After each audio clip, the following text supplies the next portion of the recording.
सो hello everyone, good evening. Audio video check दे दो। Are we live? Yes, good evening everyone. Good evening, good evening. Yes, तो हम लोग live आ चुके हैं। आप भी एक और न्यू वीडियो का। सो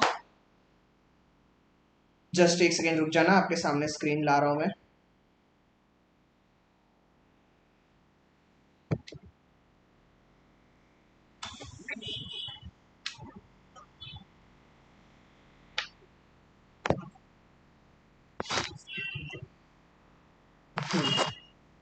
ठीक है, सो मेरी वॉइस आ रही है आप लोगों के सामने? वॉइस क्लियर है? ओके, जस्ट अ सेकेंड, मैं ला रहा हूं स्क्रीन आपके सामने। ओके, सो जैसे मैंने आप लोगों को बोला था कि हम लोग जो है पोएम्स का रिवीजन करने वाले हैं, तो अभी ये पोएम्स का रिवीजन जो है तुरंत अभी स्टार्ट होगा। अपने बाकी दोस्तों को भी बुला लो फटाफट। जैसे कि मैंने आप लोगों को बताया है कि टोटल अपने सिलेबस में कुल मिला जुला के, रुक जाओ मेरे को ये ला दो, हाँ, कुल मिला जुला के टोटल 8 पोएम्स है।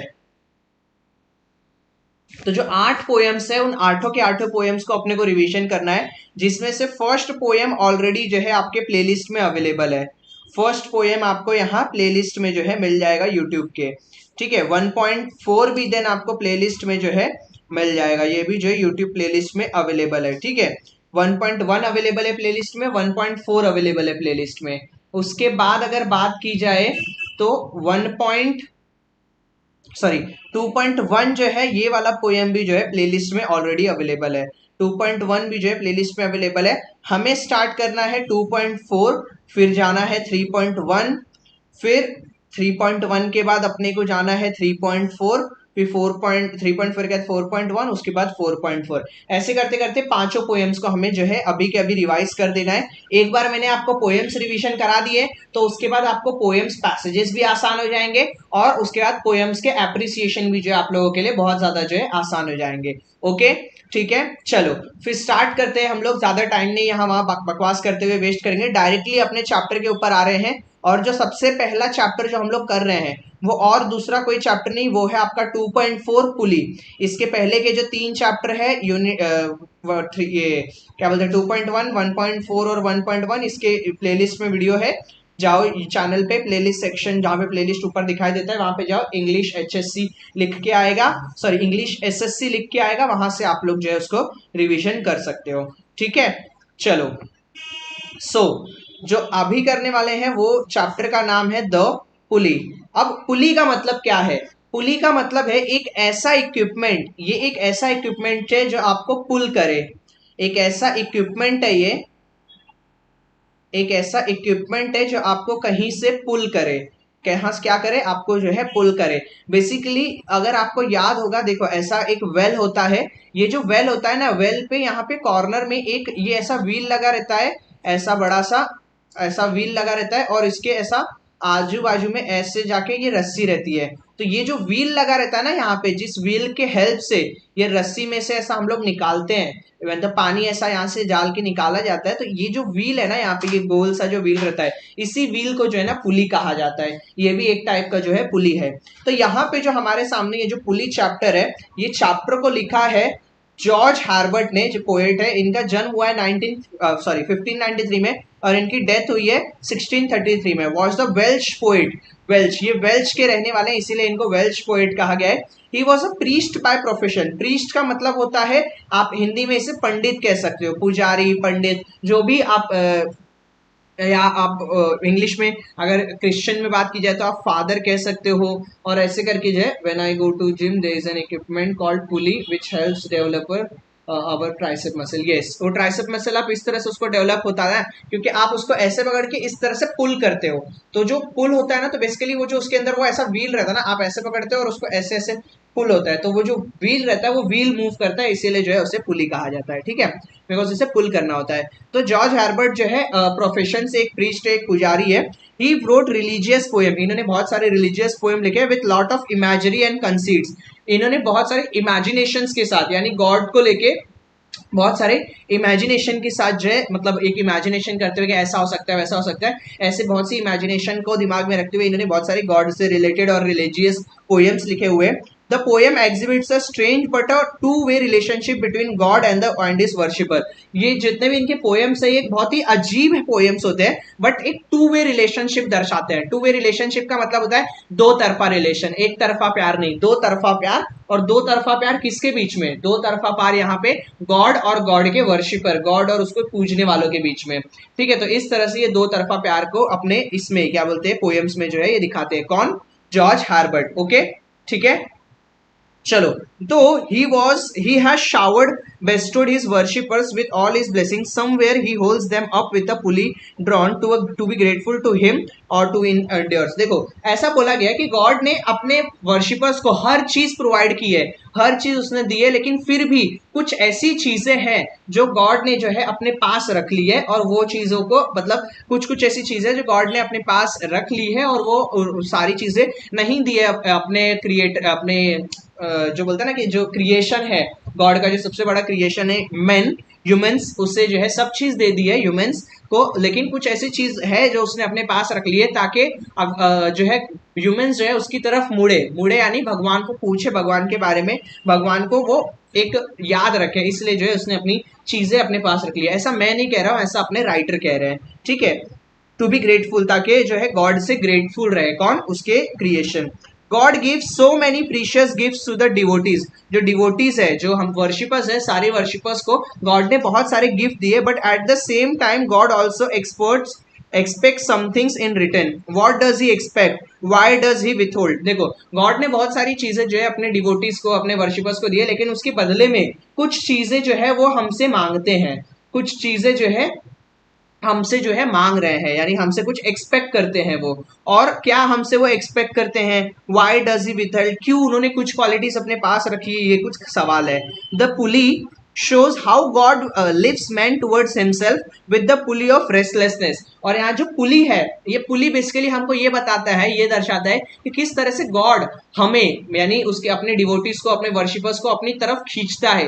कैसे, किस रूप में खींचता है? वो रेस्टलेसनेस, क्योंकि हम कितना भी अमीर हो जाए, कितना भी हम ये हो जाए, लेकिन हमें बोलते हैं ना एक रेस्ट, एक संतुष्टि वाली, सेटिस्फैक्शन वाली फीलिंग जो है हमको नहीं आती, और उसी वजह से जो है हम जब भी हमें ऐसा फील होता है तो हम जो है गॉड की तरफ मुड़ते हैं। यस, तो what is distinctly metaphorical about the poem is that religious notion is conveyed through a secular scientific image। और यहाँ पे एक पोएम के बारे में जो सबसे अच्छी खासियत क्या है कि यहाँ पे रिलीजियस थॉट्स को, रिलीजियस चीजों को साइंटिफिक इमेज के थ्रू, साइंटिफिक रीजंस के थ्रू, साइंटिफिक रीजंस बताते हुए जो है यहाँ पे इन्होंने दर्शाया है। यानी बात रिलीजियस थॉट्स की हो रही है, बात रिलीजियस चीजों की हो रही है, बट उसको क्या दिया है? साइंटिफिक इमेज दिया है, साइंटिफिक रीजंस दिया है हर चीज को, जिससे कि जो है वो क्या कर सके, जो है जो हर लोगों को ये चीजें समझ में आ पाए। ओके, ठीक है, तो ये था अपने पूरे के पूरे चैप्टर का इंट्रोडक्शन और अपने राइटर का इंट्रोडक्शन। मैं यहाँ पे इसलिए चैप्टर और राइटर के इंट्रोडक्शन पे मैंने इतना ज्यादा टाइम लगाया और इतने अच्छी तरह से एक्सप्लेन किया, बिकॉज इनमें से बहुत सारी चीजें जो है आप अपने एप्रिसिएशन में लिख सकते हो। जैसे कि ये यहाँ पे ये वाला जो पैराग्राफ है, सेकेंड पैराग्राफ वाला जो ये पूरा पार्ट है, ये जो सेकेंड पैराग्राफ, ये यहां से लेके यहां तक, सेकेंड से लेके ये पूरा इतना पार्ट जो है ना, आपके पूरा का पूरा पार्ट जो है ये वाला, ये पूरा पैराग्राफ और ये वाला पूरा पैराग्राफ, ये पूरा का पूरा पैराग्राफ, हाय रूबी, ये पूरा का पूरा पैराग्राफ जो है आप ये दो पैराग्राफ अपने सेंट्रल आइडिया या थीम में लिख सकते हो। जब आप एप्रिसिएशन लिखते हो ना, तो आपको जो थीम और सेंट्रल आइडिया होता है ना, वहां पे आप ये पूरा का पूरा जो है ये सेकेंड और थर्ड पैरा अच्छी तरह से लिख सकते हो। ठीक है, ये वाला मत लिखना, फर्स्ट पैरा मत लिखना, लेकिन सेकंड और थर्ड पैरा इतना पूरा आप अपने इधर लिख सकते हो। किधर? आप जब एप्रिसिएशन लिख रहे हो तब। ठीक है, चलो आ जाते हैं अब अपने चैप्टर के ऊपर। चैप्टर में क्या बोला देखो, when God at first made man. अब यहाँ पे man include both, man include both man and women. हाँ, नहीं तो यहाँ पे फेमिनिज्म मेरे को नहीं चाहिए, इसीलिए यहाँ पे मैंने बोल दिया है कि man include both man and women. ठीक है, हमारे संविधान में लिखा हुआ है मैन इंक्लूड वुमेन ऑल्सो। मतलब जब आप लोग ये करते हैं, क्या बोलते हैं, जब केस में लड़ाई लगते हैं ना, सर बीके का कुछ नहीं बोले सर, बीके का आ जाएगा, बीके का कल सुबह तक, नहीं तो कल दोपहर तक जो आ जाएगा। मैंने बीके का जस्ट बताया था, लेकिन उस दिन एसपी के पेपर की दिन ही कि क्वेश्चन नंबर 1 एटलीस्ट हर चैप्टर का आप लोग पढ़ना शुरू करो, देन हम लोग बीके का लेके आ जाएंगे, कल तक ला देंगे, पक्का कल तक हो जाएगा।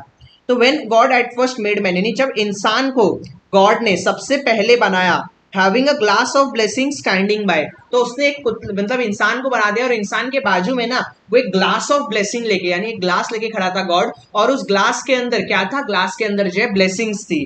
ठीक है, ग्लास के अंदर क्या था, ग्लास के अंदर ब्लेसिंग्स थी।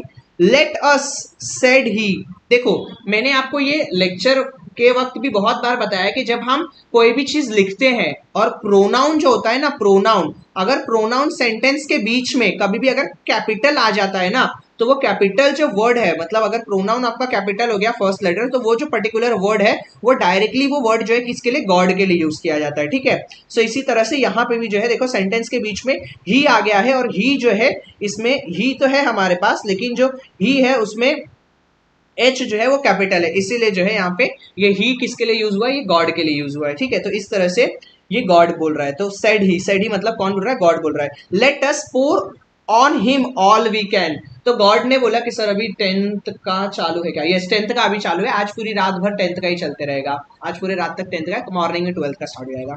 तो यहाँ पे क्या बोल रहा है कि when God at first made man, यानी भगवान ने जब इंसान को पहली बार बनाया तो उसके बाजू में वो ग्लास ऑफ ब्लेसिंग लेके, एक ब्लेसिंग लेके मतलब एक ग्लास लेके खड़ा था, जिस ग्लास में सारी ब्लेसिंग्स थी, और गॉड क्या बोलता है, आओ चलो pour on him all we can, हम लोग वो सारे ब्लेसिंग्स इसके ऊपर पोर, पोर मतलब इसको दे देते हैं, इसके ऊपर गिरा देते हैं जितना हम कर सकते हैं। ठीक है, पोर ऑन हिम मतलब जितनी ब्लेसिंग्स हम इस ह्यूमंस को दे सकते हैं वो सारी की सारी ब्लेसिंग क्या करते हैं, हम इसे दे देते हैं। ठीक है, लेट द वर्ल्ड रिचेस, बन जाने दो पूरी दुनिया को अमीर, वेल्थ बाउंड्रीज, तो रिचेस का मतलब है बन जाने दो पूरी दुनिया को अमीर, जितना जो है क्या बोलते हैं यहाँ पे इनको मिलता है रिचनेस, जितना इनको मिलेगा पैसा मिलने दो।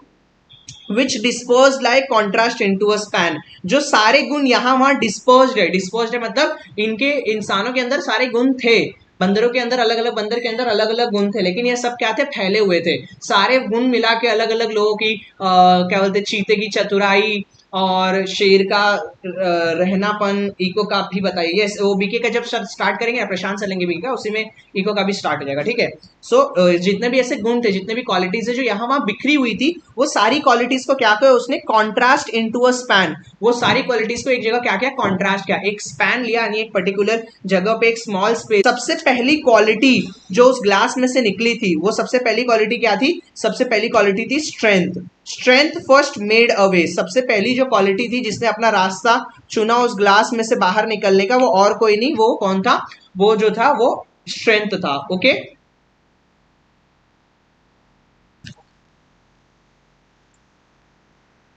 हम्म,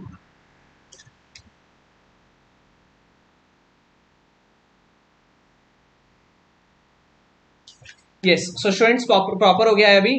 ठीक है, थोड़ा सा लैग हुआ था बीच में, अभी सही हो गया है। सो सबसे पहले जो जिस क्वालिटी ने,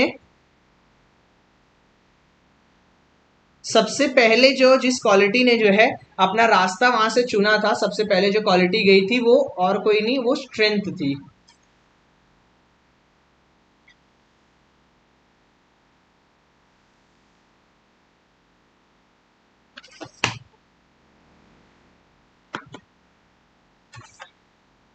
यस, अब आई थिंक प्रॉपर है क्या वीडियो, एक बार चेक कर लो।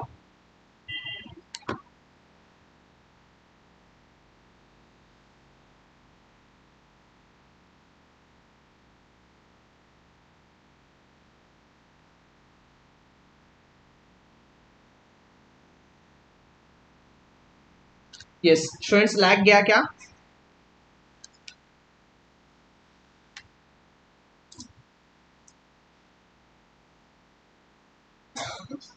हम्म, यस अभी वापस से अगेन सारी चीजें प्रॉपर है। हाँ, तो मैं ये कह रहा था, यस यस यस, सब सब सही हो गया, सब सही हो गया। तो सबसे पहली जो क्वालिटी जो उस ग्लास में से निकली थी वो और कोई नहीं, वो सबसे पहली क्वालिटी जो थी वो थी स्ट्रेंथ। सो स्ट्रेंथ फर्स्ट मेड अवे, सबसे पहले उस ग्लास में से जो क्वालिटी निकली थी वो थी स्ट्रेंथ, उसके बाद देन ब्यूटी फॉलोड, फॉलोड दूसरी क्वालिटी, सब मतलब इंसान को जब उसमें से ऐसा पोर करना जब चालू आई, ब्यूटी इस तरह से उसके बाद है ना, जब खूबसूरती आई तब लोग आपस में, लोगों ने बोलता ना कि एक शादी वादी और ये वाला सब सिस्टम आना चालू हुआ।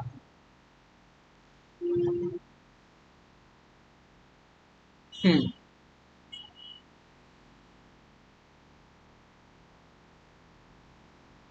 यस, अगेन प्रॉपर हो गया है सब कुछ।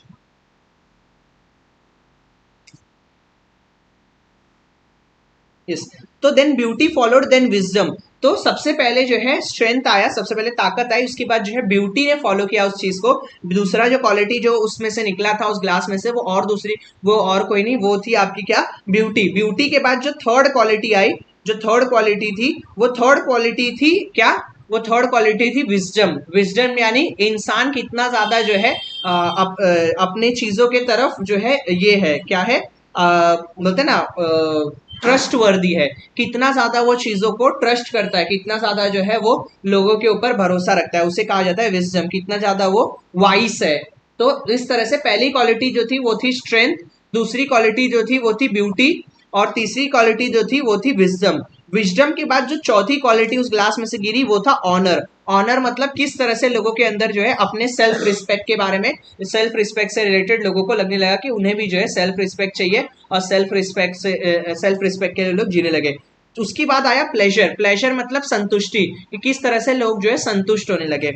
उसके बाद जो ऐसे करके सारी क्वालिटीज जो है आना चालू हो गई। ठीक है, तो इतनी सारी क्वालिटीज उस ग्लास में से गिरी थी। उसके बाद when almost all was out, यानी जब सारी क्वालिटीज ऑलमोस्ट जो है क्या हो गई थी, उस ग्लास में से सारी क्वालिटीज निकल गई थी। ऑलमोस्ट ना, सारी नहीं, ऑलमोस्ट जब सब निकल गई थी उतने में God made a stay. God क्या हुआ, गॉड रुक गए।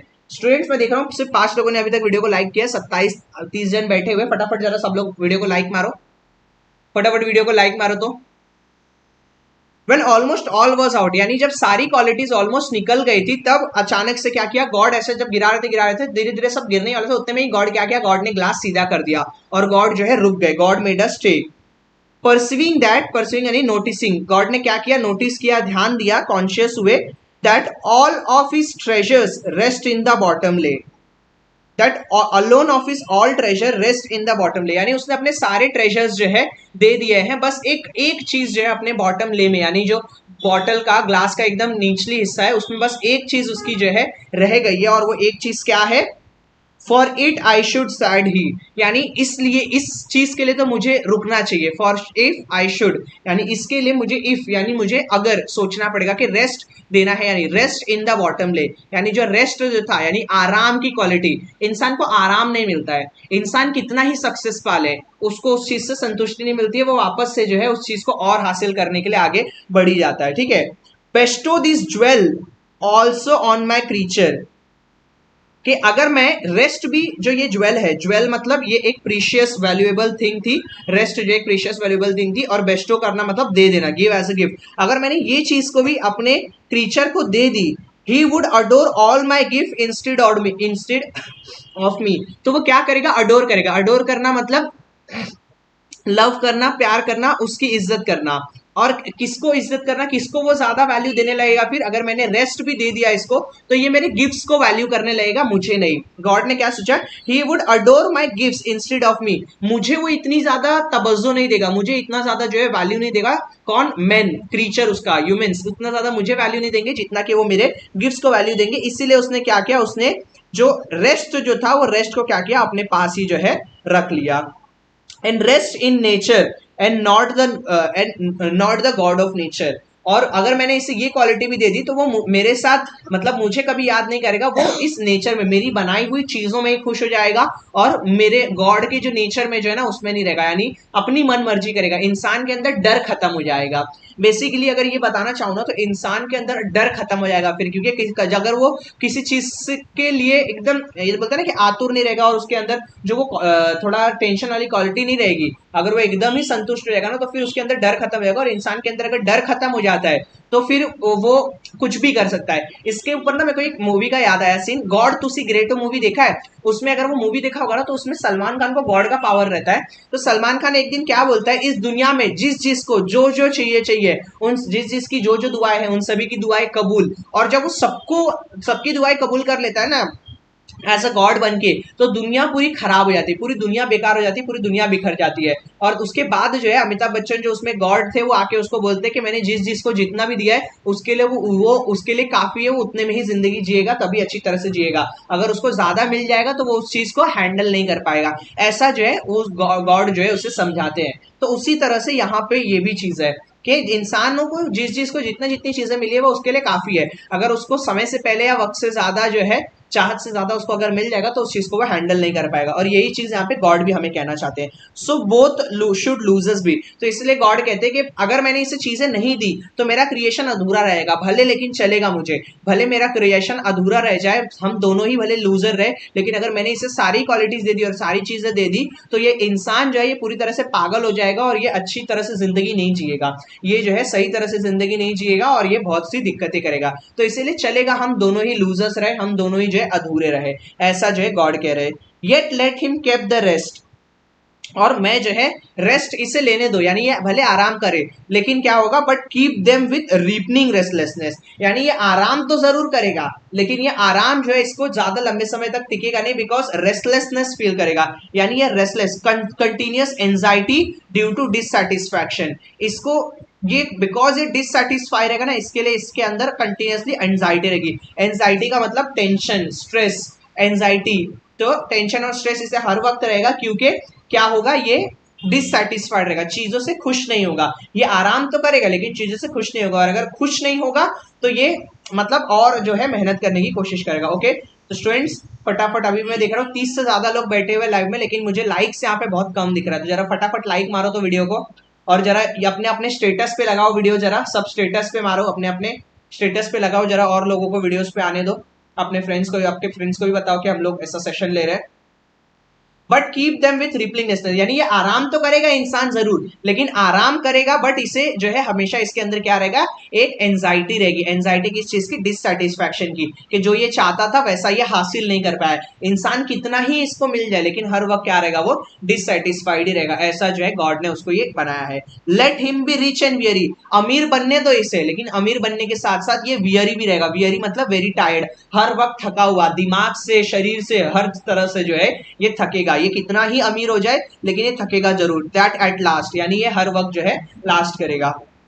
If goodness lead him not yet weariness, यानी भले इसके अंदर कितनी अच्छाई हो, अच्छाई के साथ साथ इसके अंदर जो है बोलते ना कि अच्छाई बहुत ही अच्छा होगा, बहुत अच्छाई लोगों के साथ बांटेगा, लेकिन कितना ही ये अच्छा हो जाए इसके अंदर एक वियरीनेस रहेगा ही रहेगा। वियरीनेस मतलब ये टायर्ड हमेशा रहेगा ही रहेगा, इसके अंदर जो है मतलब बोलते हैं कि एंजाइटी, ये वाली डिससैटिस्फैक्शन हर वक्त रहेगा ही रहेगा। May toss him to my breast, और इस तरह से जिस दिन ये इतना ज्यादा मतलब दुनिया की हर चीज हासिल करने के बाद भी उस दिन भी इसे जो है वियरीनेस, यानी उस दिन भी इसे जब नहीं मिलेगा क्या बोलते हैं संतुष्टि, उस दिन my toss him to my breast, उस दिन मैं टॉस करूंगा। टॉस करना मतलब ब्रिंग, यहाँ पे ब्रिंग या थ्रो क्लोज, यानी उस दिन ये एंजाइटी, ये वियरीनेस इसे क्या करेगी, मेरे ब्रेस्ट तक, यानी मुझे मेरे सीने तक जो है लेके आएगी। किसे, उस इंसान को, गॉड तक। यानी जिस दिन हम बहुत ज्यादा जो है स्ट्रेस फील करेंगे उस दिन जो है हम वापस कहाँ जाएंगे, हम जो है इस भगवान के ही शरण में जाएंगे, हम भगवान के वापस शरण में पहुंच जाएंगे और भगवान की ही पूजा पाठ करेंगे और भगवान को ही याद करेंगे। इसलिए अगर आप देखोगे ना, लोग बोलते हैं ना मेरी दुनिया से बहुत ज्यादा झंझट रहा है, मैं संन्यास लेना चाहता हूँ, इस मोह माया से दूर मैं दूर जाना चाहता हूँ। तो ये मोह माया से दूर क्या है, यही दर्द, दुख, तकलीफ, यही तो ये सारी मोह माया है। और इस मोह माया से दूर जाने का मतलब क्या है, मोह माया से दूर जाना इन द सेंस कि मैं गॉड की शरण में जाना चाहता हूँ, मैं गॉड को पूजूंगा दिन रात, जो है मैं बस उसी की सेवा करूंगा, उसी की भक्ति में जो है लगा रहूंगा। ओके, सो इस तरह से जो है ये पूरा पोएम के अंदर बताया गया है। ओके, सो स्टूडेंट्स यहाँ पे सबसे पहला पोएम, जो सबसे हार्ड पोएम सभी लोगों को लगता है, पुली, ये पुली को मैंने आप लोगों को बहुत अच्छी तरह से एक्सप्लेन कर दिया है। अगर अभी भी किसी को इसमें डाउट है तो चैट सेक्शन ओपन है, आप डाउट अपने पूछ सकते हो, और मैं यहाँ पे टिक कर देता हूँ कि कौन कौन से क्वेश्चंस जो है इस चैप्टर के आपको रीड करने हैं एक बार। ठीक है, ये दोनों क्वेश्चन आंसर आपको रीड करना है, देन यहां से आपको ये करना है, क्वेश्चन नंबर 1 करके लेना है, क्वेश्चन नंबर 2 आपको करके लेना है। डाउट सेक्शन, किसी को कुछ भी डाउट है तो फटाफट पूछ लो। क्वेश्चन नंबर 3 आपको रीड करके लेना है। सबके आंसर आपको मराठी बुक्स नाम का जो है एक ऐप है प्ले स्टोर पे, ठीक है, मैंने ये ऐप के बारे में आपको पहले भी बताया हुआ है। मराठी बुक्स नाम का ये ऐप है, उसमें एक सॉल्यूशन करके सेक्शन है, उस सॉल्यूशन सेक्शन में अगर आप जाओगे ना तो सॉल्यूशन सेक्शन में जो है आपको क्या मिलेगा, इस इंग्लिश का एक पार्ट मिलेगा, वहां पे आपको सारे के सारे इनके आंसर्स मिल जाएंगे। ठीक है, मैं जितनी चीजें टिक करा रहा हूँ इन चीजों को आपको करना है। ठीक है, ये करके लेना है क्वेश्चन नंबर 5 का ए, क्वेश्चन नंबर 5 का भी देखो, अगर यहाँ से कोई फिगर ऑफ कोई ये वाला पोएम अगर आता है तो यहीं से कुछ ना कुछ आएगा, ठीक है। तो ये वाला पार्ट आपको 1 मार्क के लिए अच्छी तरह से करना है, यहाँ से 1 मार्क के लिए आएगा ही आएगा। ओके, अगर आप लोगों को चैप्टर समझ में आ गया है तो एक बार जरा हार्ट से पूरा स्पैम कर दो, हार्ट स्पैम कर दो पूरे चैट सेक्शन में, हार्ट स्पैम कर दो तो मुझे समझ जाएगा कि आपको चीजें समझ गई है। क्वेश्चन नंबर 7 भी आपको करना है, ठीक है। एक बार हार्ट स्पैम कर दो। मैंने आप लोगों को बता दिया क्या क्या आपको करना है इस चैप्टर में से, तो हर चीज आपको जो है करके लेनी है अच्छी तरह से, ठीक है। अच्छी तरह से इन द सेंस कैसे करके लेनी है, आपको बस जाके आंसर शीट में एक बार आंसर्स देख लेना है, ठीक है। इस तरह से आपका ये प्रिपरेशन जो है हो जाएगा। इसके बाद मैं चलता हूँ नेक्स्ट पोएम के ऊपर, अपने ज्यादा टाइम ना वेस्ट करते हुए मैं सीधा चल रहा हूँ नाइट ऑफ द स्कॉर्पियन पे। चलो, स्टिल अभी भी 32+ स्टूडेंट्स है, लेकिन मुझे यहाँ पे लाइक्स बहुत कम दिख रहे हैं। लाइक आप लोग कर नहीं रहे हो, पसंद नहीं आ रहा है क्या वीडियो? पसंद नहीं आ रहा है तो बताओ, और पसंद आ रहा है तो मारो लाइक।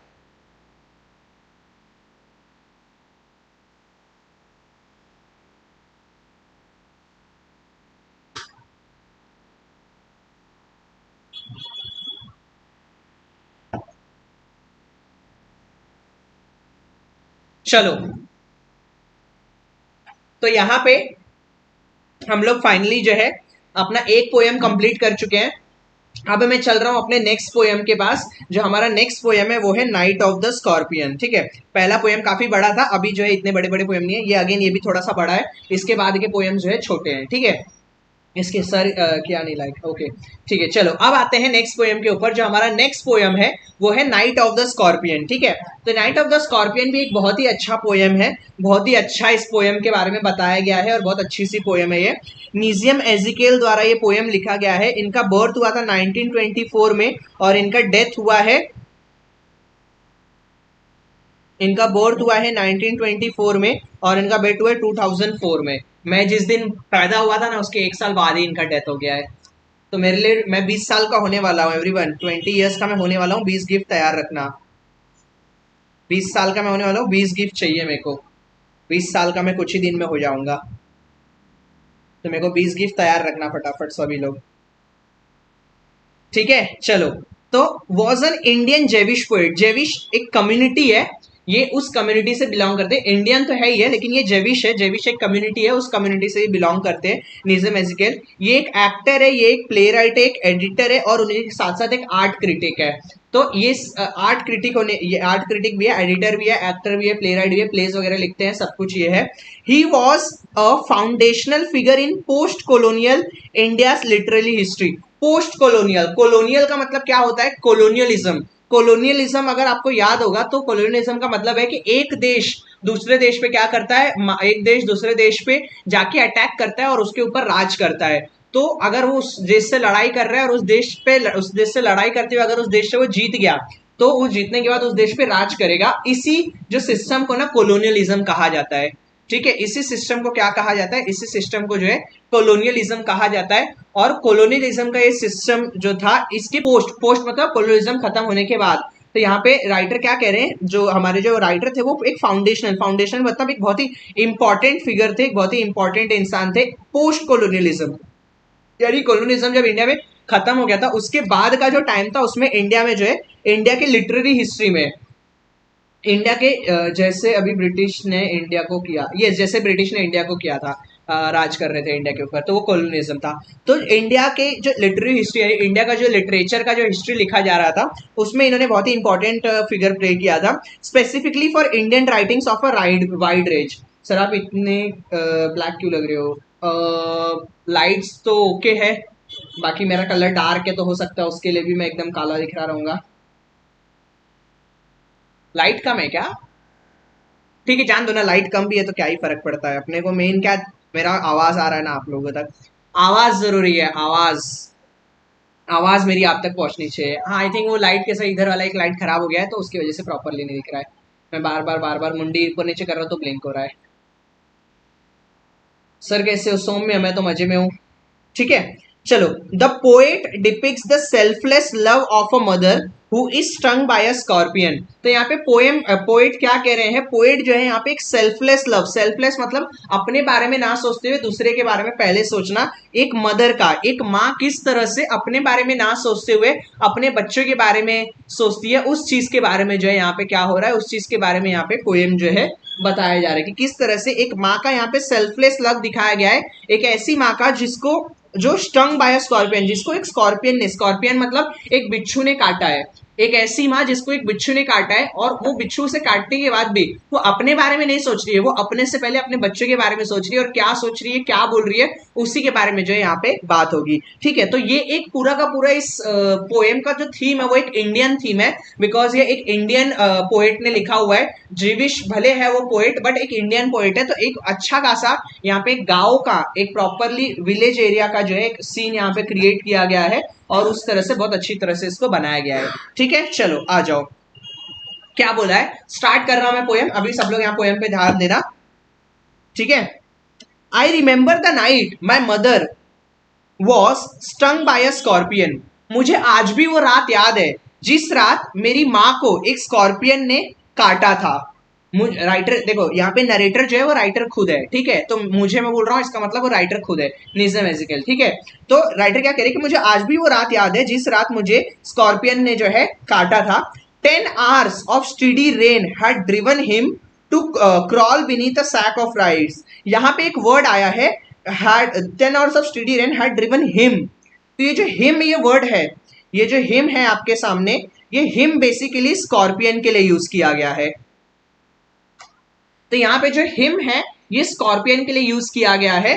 ठीक है, तो 10 hours of study rain, study का मतलब होता है कंटिन्यूअस, स्टडी का मतलब क्या होता है, स्टडी का मतलब होता है कंटिन्यूअस।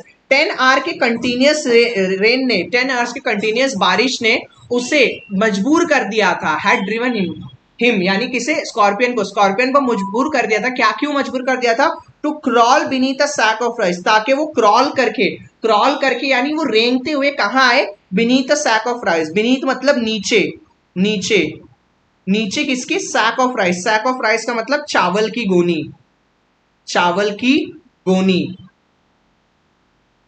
तो 10 घंटे की लगातार बारिश ने उस स्कॉर्पियन को मजबूर कर दिया था कि वो स्कॉर्पियन जो है अपने आप को बचाने के लिए, स्कॉर्पियन मजबूरी में आया था उस घर में, स्कॉर्पियन अपने आप को बचाने के लिए, क्योंकि बाहर इतनी ज्यादा बारिश हो रही थी, तो बिच्छू अपने आप को बचाने के लिए क्या किया, वो आके घर के अंदर छुप गया, और घर के अंदर वो एक गोनी के नीचे जो है जाके छुप गया। Parting with his poison, parting with his poison flash of diabolic tail in the dark room, he risk the rain again.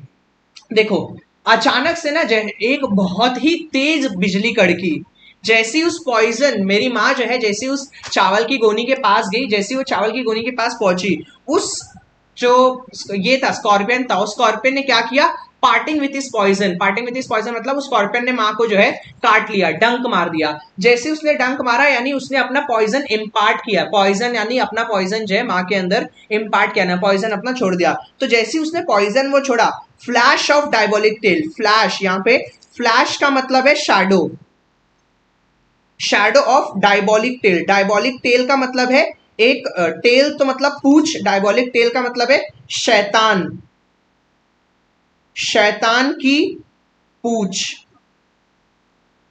तो शैतान की पूछ कैसे होती है, देखो, having the qualities of devil और विकेड, यानी जिसके अंदर डेविल की क्वालिटीज होती है। तो अचानक से जैसी जो है उस बिच्छू ने मेरी माँ को काटा, एकदम बहुत तेज, बहुत जोर से जो है बिजली कड़की, और जैसी ही बिजली कड़की ना, तो बिजली कड़कने के साथ साथ बिजली की रोशनी आई, और जैसी वो बिजली की रोशनी ऐसे आई, तो बिजली की रोशनी में वो स्कॉर्पियन, यहाँ पे शायद एक फोटो दिया हुआ है, एक सेकंड रुक जाओ, हाँ देखो, ये स्कॉर्पियन ने जैसे यहाँ पे काटा, तो यहाँ पे उसका जो शैडो था, ये शैडो ऐसा एकदम बड़ा सा जो है वो वॉल के ऊपर यानी दीवार पे दिखाई दिया।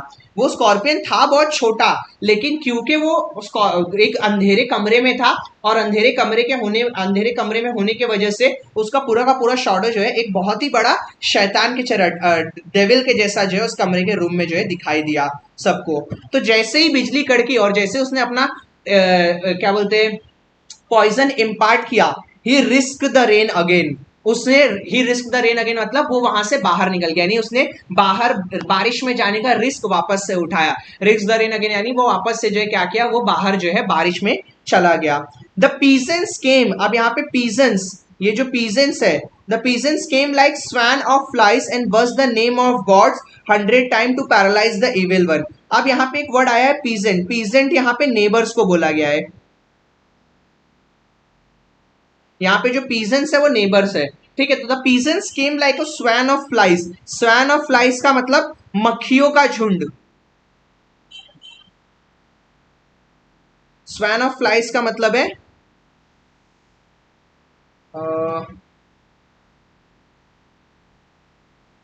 मक्खियों का झुंड,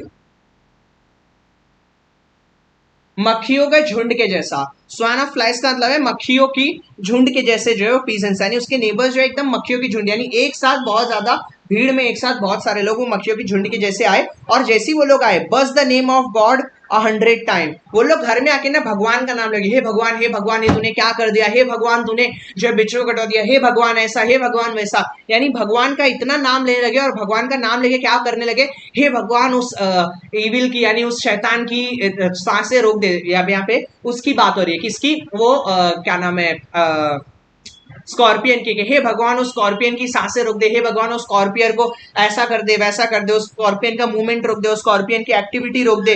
वो स्कॉर्पियन को पैरालाइज करने में यानी उस स्कॉर्पियन की एक्टिविटी रुकवाने के लिए जो है वो लोग क्या करने लगे, वो लोग जो है बहुत ज्यादा भगवान से प्रे करने लगे। कौन, वो सारे नेबर्स जो है मक्खियों के जैसे जो आए थे, ठीक है। वो अंधविश्वास वाली चीज, बिकॉज पहले के जमाने में सांप का आना, सांप, गुच्छू, गोजर, ये सब का आने को या घर के आसपास दिखने को ना बहुत ज्यादा अशुभ माना जाता था। इसीलिए जो है यहाँ पे वो लोग ऐसा मतलब करने लगे, ठीक है।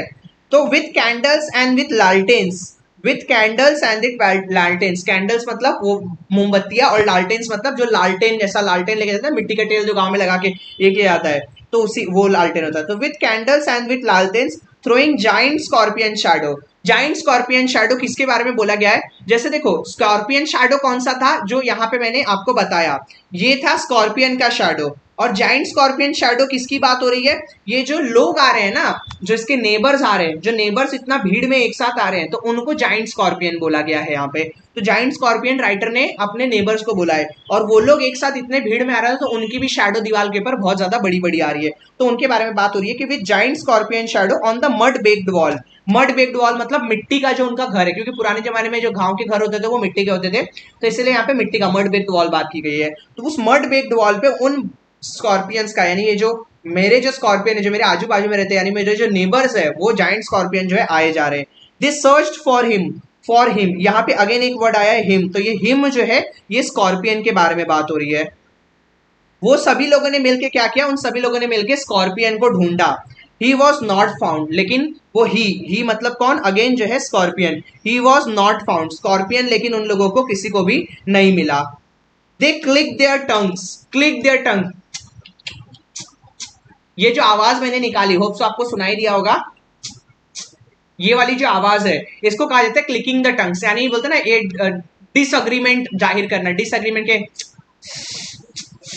ये वाली जो ये क्लिकिंग द टंग्स होता है। तो इसको जो है बिकॉज वो लोग ने पूरा ढूंढा और वो लोग उस चीज में जो है सफल नहीं हुए, तो वो लोग जो है अपने वो लोग ने क्लिकिंग किया, टंग क्लिक किया, तो इस तरह से they click their tongues. With every movement that the scorpion made his poison moved in mother's blood, they said. और वो लोग क्या बोलने लगे कि जैसे जैसे स्कॉर्पियन मूवमेंट करेगा, यानी जैसे जैसे स्कॉर्पियन एक जगह से दूसरी जगह जाएगा, या जैसे जैसे स्कॉर्पियन मूवमेंट करते जाएगा, वैसे वैसे हर पल जो है उसका जहर क्या होगा, जो है मेरी माँ के शरीर में चढ़ता जाएगा। यानी जैसे जैसे स्कॉर्पियन मूवमेंट करेगा, जितना ज्यादा मूवमेंट स्कॉर्पियन करेगा उतना ज्यादा जहर जो है क्या चढ़ेगा, मेरी माँ को चढ़ते जाएगा उतना ज्यादा जहर। तो इसीलिए वो लोग क्या कर रहे थे, उस लोग स्कॉर्पियन को ढूंढना चाहते थे ताकि उसका मूवमेंट रोक सके, स्कॉर्पियन का मूवमेंट रोक सके, ऐसा उनका मानना था। वो बोलते हैं ना कि अंधविश्वास, ये एक तरह का अंधविश्वास है कि जैसे जैसे स्कॉर्पियन मूव करेगा उतना ज्यादा जहर बढ़ेगा, ऐसा नहीं होता है। एक बार अगर आपको किसी जहरीली चीज ने काट लिया तो आपके ब्लड के सर्कुलेशन के साथ साथ वो चीज आपके शरीर में बहती जाती है, ठीक है। तो ऐसा नहीं है कि अगर वो स्कॉर्पियन मूवमेंट करेगा तभी जहर बढ़ेगा, आप नॉर्मली भी क्या बोलते हैं अगर कोई जहरीली चीज अगर आपको काट ले तो वो मूवमेंट के साथ साथ जो है आपको जहर जो है चढ़ते रहता है, ठीक है। तो ऐसा जो है बोला गया है, ओके। तो यहाँ पे यही बोला है, मतलब वो जो उसके सभी लोग थे वो लोग यही बोल रहे थे कि जैसे जैसे स्कॉर्पियन मूव करेगा वैसे वैसे क्या होगा, वो ब्लड जो है क्या होगा, चढ़ते जाएगा। ठीक है, ऐसा जो है उसके लोगों का कहना था। Just a second students, check करना वो चार्ज है ना।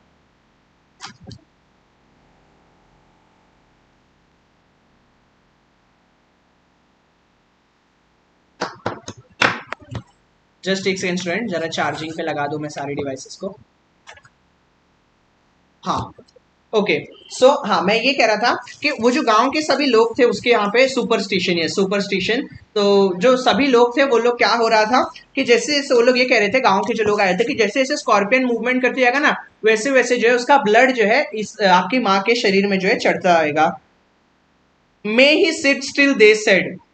यहाँ पे दे कौन है, यहाँ पे दे जो है वो है नेबर्स। मे ही शिट स्टिल, तो और ही कौन है, ही जो है वो है स्कॉर्पियन। यहाँ पे स्कॉर्पियन के बारे में बात हो रही है कि काश ऐसा हो कि वो स्कॉर्पियन जो है एक ही जगह पे रुका रहे, वो ज्यादा मूवमेंट ना करे, एक ही जगह पे रखा रहे। ऐसा जो है वो नेबर्स, उसके जो नेबर्स आए हुए हैं वो नेबर्स ऐसा बोल रहे हैं। May the sin of your previous birth, may the sin of your previous birth be burned away tonight, they said. Of your, your यहाँ पे मेरी माँ के बारे में कहा जा रहा है कि यहाँ पे आप मेरी जो मेरा सिन, यहाँ पे सिंस का मतलब क्या होता है, सिंस का मतलब है पाप। सिंस का ऑपोजिट बताओ मुझे, सिंस का ऑपोजिट बताओ। तो मे the sins of your previous birth, यानी तुम्हारे पुराने जमाने के जितने पाप है ना वो आज ही बर्न अवे हो जाएंगे, बर्न आउट हो जाएंगे, यानी वो सारे पाप आज ही धुल जाएंगे, आज की रात ही वो सारे पाप जो है धुल जाएंगे। दे सेड, दे अगेन यहाँ पे दे कौन है, नेबर्स है। नेबर्स ऐसा कह रहे हैं कि तुम्हारे पुराने जन्म के जितने भी पाप है वो सारे पाप क्या हो जाएंगे, आज जो है सारे पाप जो है धुल जाएंगे। ऐसा किसका कहना है, ऐसा जो है मेरे जो नेबर्स आए हुए हैं उन नेबर्स का ये कहना है। ओके, ठीक है। तो ये अंधविश्वास वाली चीजें हैं। वैसा बोल रहे हैं कि जितना तुम्हें दर्द होगा उतना ही तुम्हारे पुराने जन्मों के सारे पाप है। यस, बून। तो सिंस का अपोजिट है बून। सबसे पहले मधुरा ने जवाब दिया, एकदम करेक्ट है। आप इवन एग्जाम में अगर किसी चीज का आपको टाइटल भी डालना है तो बून, ऐसा स्टोरी वोरी में या कहीं पे कुछ ऐसा टाइटल डाल सकते हो। डीड्स नहीं, डीड्स अलग चीज होती है। डीड्स का मतलब हमारे काम, हमने जो काम किए होते हैं वो। तो बून, ठीक है, बून करेक्ट है। नेक्स्ट, पहले तो कुछ लोगों ने बोला कि ये तुम्हारे पुराने जन्मों के सारे पाप है, आज के दर्द के साथ, आज जितना तुम्हें दर्द होगा आज के इस सारे दर्दों के साथ तुम्हारे वो पुराने जन्म के सारे पाप जो है खत्म हो जाएंगे। मे your suffering decrease the misfortune of your next birth, they said. तो कुछ लोगों ने बोला पुराने जन्मों के पाप है। कुछ लोग क्या कह रहे हैं, कुछ लोग कह रहे हैं कि आज जितना तुम दर्द सहोगे, आज तुम्हें जितना ज्यादा दर्द होगा ना, अगले जन्म के तुम्हारे सारे जो है दुख कम हो जाएंगे। यानी जितना ज्यादा आज तुम दर्द सह लोगे उतना ज्यादा अगले जन्म में तुम्हें क्या होगा, उतना है अगले जन्म में तुम्हें जो है खुशी मिलेगी। यानी तुम्हारा सफरिंग अगले जन्म में कम हो जाएगा, तुम्हें अगले जन्म में कम दुख सहना पड़ेगा, ऐसा जो है कुछ लोग कह रहे हैं। कुछ लोग ने कहा कि तुम्हें पाप, पुराने जन्म के पाप तुम्हारे धुल रहे हैं। कुछ लोगों ने कहा कि तुम्हारे आने वाले जो अगला जन्म है उस अगले जन्म के जो है तकलीफें कम हो जाएगी अगले जन्म में, अगर तुम आज ये सारे दर्द सह लोगे तो। May the sum of all the evil balance in the unreal world against the sum of good become diminished by your pain. कुछ लोग क्या कह रहे हैं, कुछ लोग ये कह रहे हैं कि तुम्हारे इस जन्म के जितने भी पाप है, इस जन्म के सारे पाप के जो भोग है ना तुम्हें इसी जन्म में भोग के जाने पड़ेंगे। तुमने इस जन्म में जितने भी पाप किए ना वो सारे क्या हो रहे हैं, वो सारे बैलेंस आउट हो रहे हैं इन दिस अनरियल वर्ल्ड। तुम जितने भी तुमने ये किया है, गलत चीजें की है, वो सारी गलत चीजें क्या हो रही है आज इसी अनरियल वर्ल्ड में इसी समय मैनेज हो रही है। और वो सारी मैनेज कैसे हो रही है, तुम्हारे दर्द से। तुम्हारा दर्द, तुम्हें जितना ज्यादा दर्द होगा तुम्हारे इस जन्म के सारे पाप धुल जाएंगे। May the poison purify your flesh, ये जो पॉइजन है, ये जो जहर है, ये तुम्हें पूरी तरह से शुद्ध कर देगा। तुम्हें क्या कर देगा, तुम्हें प्यूरिफाई कर देगा ऑफ डिजायर। तुम्हारे जो गलत इच्छाएं हैं, जो गलत सोच है, उन सारी इच्छाओं को, गलत सोच को क्या कर देगा, प्यूरिफाई कर देगा। And your spirit of ambition, ambition यानी तुम्हारी जो मांगने की चाह है ना, कुछ हासिल करने की चाह, तो वो सारी चीजें क्या हो जाएंगी, आज ही जो है धुल जाएंगी, आज ही जो है क्या हो जाएगा, वो सारी चीजें प्योरीफाई हो जाएंगी। ठीक है, ऐसा जो है कुछ लोगों का कहना है। They said and they set around on the floor with my mother in the centre. मेरी माँ को ऐसा बीच में बिठा के वो पूरे गांव वाले सब ऐसा गोल गोल आजू बाजू पे बैठ गए हैं और आजू बाजू में बैठ के यही बकवास किए जा रहे हैं सभी लोग। कौन लोग, वो नेबर सारे। ठीक है। The peace of understanding on each face, और जब जब कोई ना कोई एक एक कुछ ना कुछ बोल रहा है ना, वो हर एक वर्ड बोलने के बाद उनके चेहरों पे एक पीस, एक सुकून, एक संतुष्टि की भावना आ रही थी। कोई भी कुछ भी बोल रहा है तो बस बैठ के, ऐसा नहीं कि कोई कुछ करे या कुछ जाके करे, कुछ नहीं कोई कर रहा है, बस क्या कर रहे हैं लोग, एकदम ऐसा बीच में बैठे हुए हैं। कहाँ बीच में बैठे हुए, ऐसा मेरी माँ को बीच में उन्होंने बिठा दिया है और उसके आजू बाजू में गोल बना के, पूरा घेरा बना के जो है बैठ गए हैं बस, ठीक है। और बैठ गए हैं और यहाँ पे बस बकवास किए जा रहे हैं। आगे क्या बोल रहा है, मोर लालटेन्स मोर नेबर्स, मोर कैंडल्स मोर लालटेन्स मोर नेबर, यानी अगले कुछ ही पल में और कुछ लालटेन्स आए, और कुछ कैंडल्स आए, और भी कुछ नेबर्स आए, यानी और ज्यादा लोग, जैसे जैसे लोगों को पता चल जा रहा है कि बाजू में इधर किसी को बिच्छू ने काट दिया है, तो एक एक करके जो है लोग आए जा रहे हैं, तो और ज्यादा लोगों की भीड़ बढ़ गई। मोर इंसेक्ट्स, यहाँ पे इंसेक्ट्स जो है असली वाला इंसेक्ट्स नहीं है, यहाँ पे जो इंसेक्ट्स है वो नेबर्स को कहा गया है। ये जो इंसेक्ट्स वर्ड है ये जो है नेबर्स को कहा गया है, ठीक है। और इस तरह से और इंसेक्ट्स जो है आते जा रहे हैं। एंड द एंडलेस रेन, और एंडलेस रेन मतलब बारिश खत्म होने का नाम नहीं ले रही है। My mother twisted through and through, मेरी माँ इधर से उधर ऐसा दर्द से करहा रही है, दर्द से एकदम उसको दर्द हो रहा है बहुत ज्यादा, और कभी इस तरफ करवट ले रही है, कभी उस तरफ करवट ले रही है, कभी इस तरफ मुड़ रही है, कभी उस तरफ मुड़ रही है, इतना ज्यादा उससे पेन हो रहा है कि वो करवटें बदलती जा रही है। Groaning on a mat, groaning on a mat मतलब ग्रोनिंग यानी ग्रोन करना, यानी कर्राना, दर्द से कर्राना, दर्द से आवाज जो आती है ना, जब हमें दर्द होता है तो जो हमारे मुंह से आवाज निकलती है उसे ग्रोनिंग कहा जाता है, उस आवाज को। ऑन अ मैट यानी जिस जमीन पे वो सोई हुई थी वहीं पे। My father sceptic and rationalistic, sceptic rationalistic, rationalistic का मतलब a person who believes in reason and knowledge और दैट ओपिनियन एंड बिलीव, यानी एक रैशनलिस्ट का मतलब होता है एक ऐसा पर्सन जो लोगों की कही सुनाई बातों पे भरोसा ना करे, और उसे रीजंस चाहिए, किसी भी चीज के ऊपर भरोसा करने के लिए वो कारण मांगता है कि ये चीज ऐसा तो ऐसा क्यों, तो वो कारण मांगता है, तो ऐसे लोगों को रैशनलिस्ट कहा जाता है। तो उनके फादर जो कि एक स्केप्टिक एक रैशनलिस्टिक है, trying every curse and blessing, वो हर पॉसिबल कोशिश, वो हर कर्स का मतलब किसी को, देखो कर्स एंड ब्लेसिंग ये एक दूसरे के ना कॉन्ट्राडिक्शन वर्ड है। कर्स और ब्लेसिंग जो है ना ये एक दूसरे के कॉन्ट्राडिक्शन वर्ड है। कर्स का मतलब होता है किसी को बोलते हैं ना कि किसी को कर्स करना, अभी कैसे बोलूं, किसी को बुरा भला कह रहा, किसी को कोसना, कर्स का मतलब होता है किसी को कोसना, और ब्लेसिंग देने का मतलब होता है किसी को दुआएं देना। तो कर्स और ब्लेसिंग एक साथ ही इसमें आया हुआ है। ये एक फिगर ऑफ स्पीच का एग्जांपल हो सकता है कि two contradictory words are used in the same sentence, contradiction I think होता है उसे कहते हैं।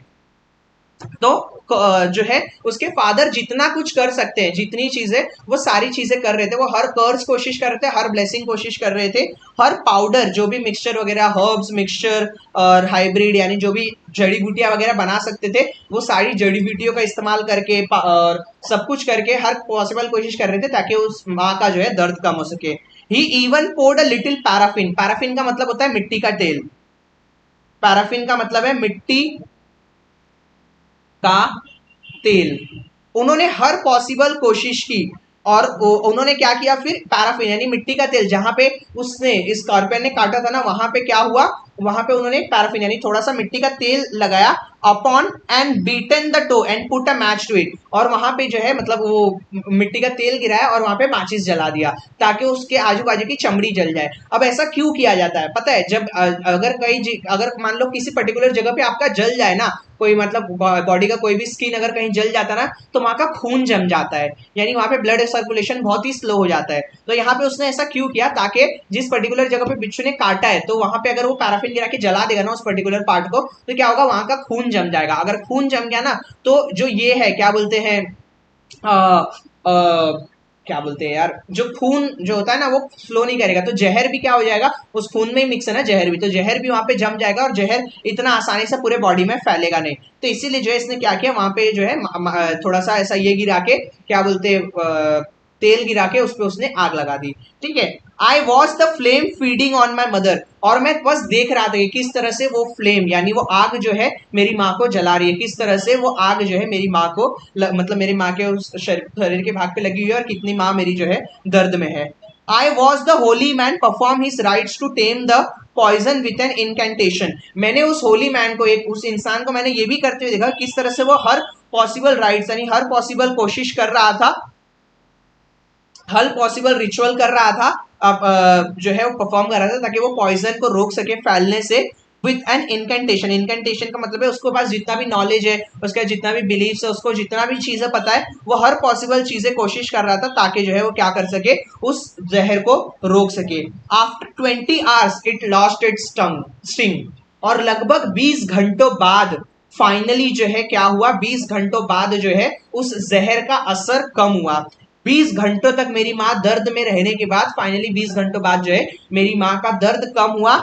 और मेरी माँ का दर्द मतलब दर्द कम हुआ इन द सेंस के जो है वो पॉइजन का जो बोलते हैं ना असर जो है वो खत्म हो गया, और मेरी माँ जो है नॉर्मल हो गई और मेरी माँ उठ के बैठी। और जैसी मेरी माँ उठ के बैठी, मेरी माँ का सबसे पहला क्या कहना था, माई मदर ओनली सेड। जैसी मेरी माँ उठ के बैठी ना, मेरी माँ ने सिर्फ एक ही बात बोला। मेरी माँ ने सबसे पहला क्या बोला, thank God the scorpion picked on me and spared my children. उसने क्या किया, उसने ऐसा नहीं बोला कि भगवान तेरा लाख लाख शुक्र है तूने मुझे बचा लिया, तूने ये किया, नहीं। एक माँ का सबसे पहला शब्द क्या था, हे भगवान तेरा लाख लाख शुक्र है कि उस स्कॉर्पियन ने मुझे चुना और मेरे बच्चों को छोड़ दिया। तो यहां पे वो एक सेल्फलेस नेचर दिखाता है एक माँ का, कि एक माँ जो इतना दर्द में 20 घंटों तक जिस माँ ने इतना दर्द सहा है, दर्द से बाहर आने के बाद उस माँ ने ये नहीं कहा कि हे भगवान तेरा लाख लाख शुक्र है तूने मुझे बचाया, नहीं, उसने ये कहा कि हे भगवान तेरा लाख लाख शुक्र है तूने मेरे बच्चों को कुछ ना होने दिया, उस स्कॉर्पियन ने मुझे चुना और मेरे बच्चे बच गए, मेरे बच्चों को किसी तरह का दर्द नहीं हुआ। तो ये चीज दिखाई देता है कि किस तरह से निज़म एजिकेल ने एक माँ की, जो बोलते हैं ना कि एक माँ का लव इस पोयम के अंदर जो है दिखाया था। ओके, सो इस तरह से हमारा एक और पोयम जो आपका जो नाइट ऑफ द स्कॉर्पियन है, ये पोयम यहाँ पे जो है खत्म हो गया। ठीक है, सो अब यहाँ पे अगर इस पोयम से रिलेटेड किसी को भी कुछ भी डाउट है, बिंदास पूछो, मैं वेट कर रहा हूँ 1-2 मिनट, देन मैं थर्ड पोयम पे चलूंगा। तब तक मैं आपको बता देता हूँ कि इस पोयम से आपको क्या करना है, मतलब इस पोयम से कौन कौन सी चीजें आपको प्रैक्टिस करनी है। क्वेश्चन नंबर 2 करना है, 2 का ए करना है, 2 का बी करना है, 2 का सी करना है, क्वेश्चन नंबर 3 आपको पूरी तरह से करना है।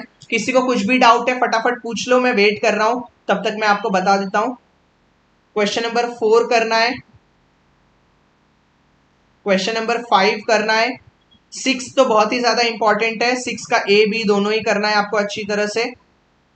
ठीक है, यहां से फिर कुछ जरूरत नहीं है, बस यहां तक करना है, इसके बाद की चीजों की जरूरत नहीं। क्वेश्चन नंबर 6 तक जितनी भी चीजें इंपॉर्टेंट है मैंने आप लोगों को बता दी। ठीक है, एक बार डाउट नहीं है तो हार्ट से थोड़ा चैट सेक्शन भर दो, हार्ट पूरा लाल लाल कर दो, पूरा चैट सेक्शन एकदम लाल हो जाना चाहिए, पूरा चैट सेक्शन इतना लाल हो जाना चाहिए कि एकदम लालम लाल हो जाए चैट सेक्शन।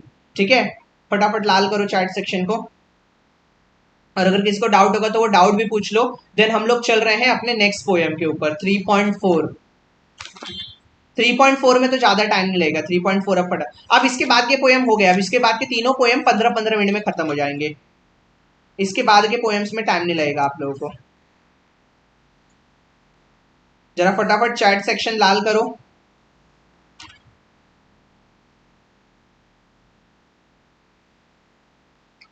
हाँ, और इस पोएम में ये भी क्वेश्चंस करके लेने हैं, मैंने वो तो बता दिया, इस पोएम में कुछ और चीजें हैं। रुक जाओ एक सेकेंड, मैं पहुंच रहा हूं।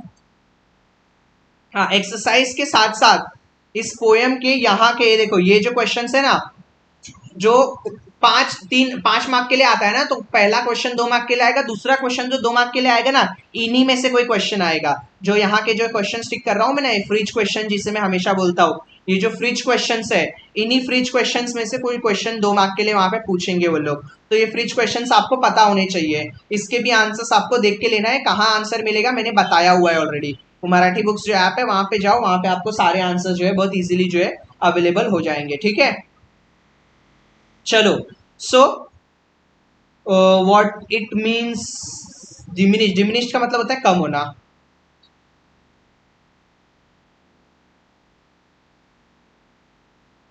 ठीक है, सो मुझे अब ऐसा लग रहा है कि किसी को कुछ डाउट नहीं है, और डाउट बिकॉज किसी को कुछ भी नहीं है, तो मैं जो है अब अपने चलता हूं नेक्स्ट चैप्टर के ऊपर, अपने नेक्स्ट पोयम के ऊपर। और हमारा जो नेक्स्ट पोयम है वो नेक्स्ट पोयम है the will to win. Again एक बहुत ही अच्छा पोयम, एक बहुत ही अच्छा सा पोयम है, बहुत मस्त लगता है ये पोयम मुझे हमेशा। ये पोयम एक ऐसी पोयम है जो हमें एक क्या देती है, एक मोटिवेशन देती है। ये मोटिवेट करने के लिए जो है ये पोयम बनाया गया है। और इसे लिखा, इस पोयम को लिखने वाले हैं बर्टन ब्राले। बर्टन ब्राले ने इस पोयम को लिखा है। Was born in Madison Wisconsin. Madison में सर जस्ट रीड करेंगे चलेगा ना? हाँ रीड ही करना है। जितने भी मैं बोल रहा हूँ ना सभी को रीड करना है। रीड करोगे ना तो आपको पता चलेगा कि आंसर्स क्या हो सकते हैं इसके। तो आपको रीड करना है, आपको आंसर्स पता करना है कि इसका अगर ये क्वेश्चन आता है तो आप उसका आंसर क्या लिख सकते हो। ऐसा बस रीड करके छोड़ नहीं देना, आपको ये समझ में आना चाहिए कि इसका आंसर क्या हो सकता है। Old golden poem, yes yes old golden. Ramesh को याद आ गया है पोएम। रमेश हमारा 12th का स्टूडेंट है, 12th स्टैंडर्ड का। और यहाँ तो बहुत सारे बच्चे हमारे क्लास के भी बच्चे बैठे हुए हैं, तो जो क्लास के बच्चे बैठे हैं और जो यूट्यूब के स्टूडेंट्स हैं, अगेन रमेश पटेल ये हमारा one of the best YouTube student है। बिकॉज जब इंग्लिश का वीडियो, जब पहला बार 12th का वीडियो डिस्कशन हुआ था, तो उस दिन से जो है हमारे साथ रमेश जुड़ा हुआ है। और हमेशा जो है मेरे तो ऑलमोस्ट मेरे ख्याल से जितने मैंने आज तक लेक्चर लिए हैं, मेरे हर लेक्चर में, भले वो 10th का लेक्चर हो, भले वो कॉमर्स का लेक्चर हो या किसका भी लेक्चर हो, हर लेक्चर में जो है रमेश एक बार आता है, जस्ट ऐसी हाई बोल के जाता है। सो रमेश एक ना एक दिन आपसे हम लोग जरूर मिलेंगे, और भले मिले चाहे ना मिले, आपसे वीडियो कॉल पे जरूर बात करेंगे। आप अच्छा 12th साइंस में अच्छा खासा रिजल्ट लाओ, देखो आपसे एक दिन हम लोग मतलब वीडियो कॉल पे जरूर मिलेंगे। हमको आपसे बहुत ज्यादा उम्मीदें हैं, बिकॉज आप one of the dedicated students में से एक हो। यूट्यूब का अगर मैं ऑडियंस में बात करूँ ना, यूट्यूब स्टूडेंट, तो उनमें से one of the most dedicated student में से कोई अगर है तो रमेश पटेल है। यस किसने पूछा सर वार्मिंग अप में कुछ नहीं करना है क्या? नहीं, वार्मिंग अप कुछ नहीं भी करोगे तो कुछ फर्क नहीं पड़ता है, वो बकवास होता है, उसमें से कुछ आता नहीं है, आज तक तो कुछ आया नहीं है। ठीक है चलो। He inherited his father's talent he inherited his father's talent in writing. यानी यहाँ पे क्या हुआ है, इनके जो फादर के टैलेंट है, इनके फादर का टैलेंट यानी इनके फादर भी जो है एक राइटर थे। किनके? जो अपने बर्टन ब्राले है ना, बर्टन ब्राले के फादर जो है ना, वो भी एक क्या बोलते हैं, राइटर थे। तो इनहेरिटेड का मतलब बोलते हैं ना कि कुछ लोगों को विरासत में कुछ चीजें मिलती है। तो अपने बर्टन ब्राले जो है ना, उनको भी राइटिंग यानी लिखना विरासत में मिला है। तो जो बोलते हैं ना कि राइटिंग करना, पोएम्स लिखना, कोई भी चीजें लिखना, वो उनको विरासत में मिला है। And had shown his talent at a young age of 11। और 11 साल के एज में उन्होंने जो है अपना टैलेंट दिखाया है। Yes Ramesh, thank you so much. और 11 साल के एज में जो है अपना टैलेंट जो है उन्होंने दिखाया। किसने? बर्टन ब्राले ने। क्यों? When he publish his first work. 11 साल की उम्र में जो है बर्टन ब्राले ने अपना पहला वर्क पब्लिश किया था, जो कि था एक fairy tale called why the grass is green. Burton Braley का फर्स्ट, सबसे पहला जो उन्होंने अपना ये क्या बोलते पब्लिश किया था कोई वर्क, वो था उनका एक फेरी टेल था, एक परियों वाली कहानी थी, और उसका नाम था why the grass is green. Why the grass is green जो है उनका ये पहला बुक था। Braley was considered a person who was always optimistic. Optimistic का मतलब होता है ऑप्टिमिस्टिक का मतलब होता है जो पॉजिटिव थिंकिंग रखता है हमेशा, जो कभी भी नेगेटिव नहीं सोचता है, जो हमेशा जो है पॉजिटिव थिंकिंग रखता है। ठीक है, तो ऑप्टिमिस्टिक का मतलब क्या होता है? जो हमेशा जो है पॉजिटिव थिंकिंग रखता है, उसे जो है कहा जाता है।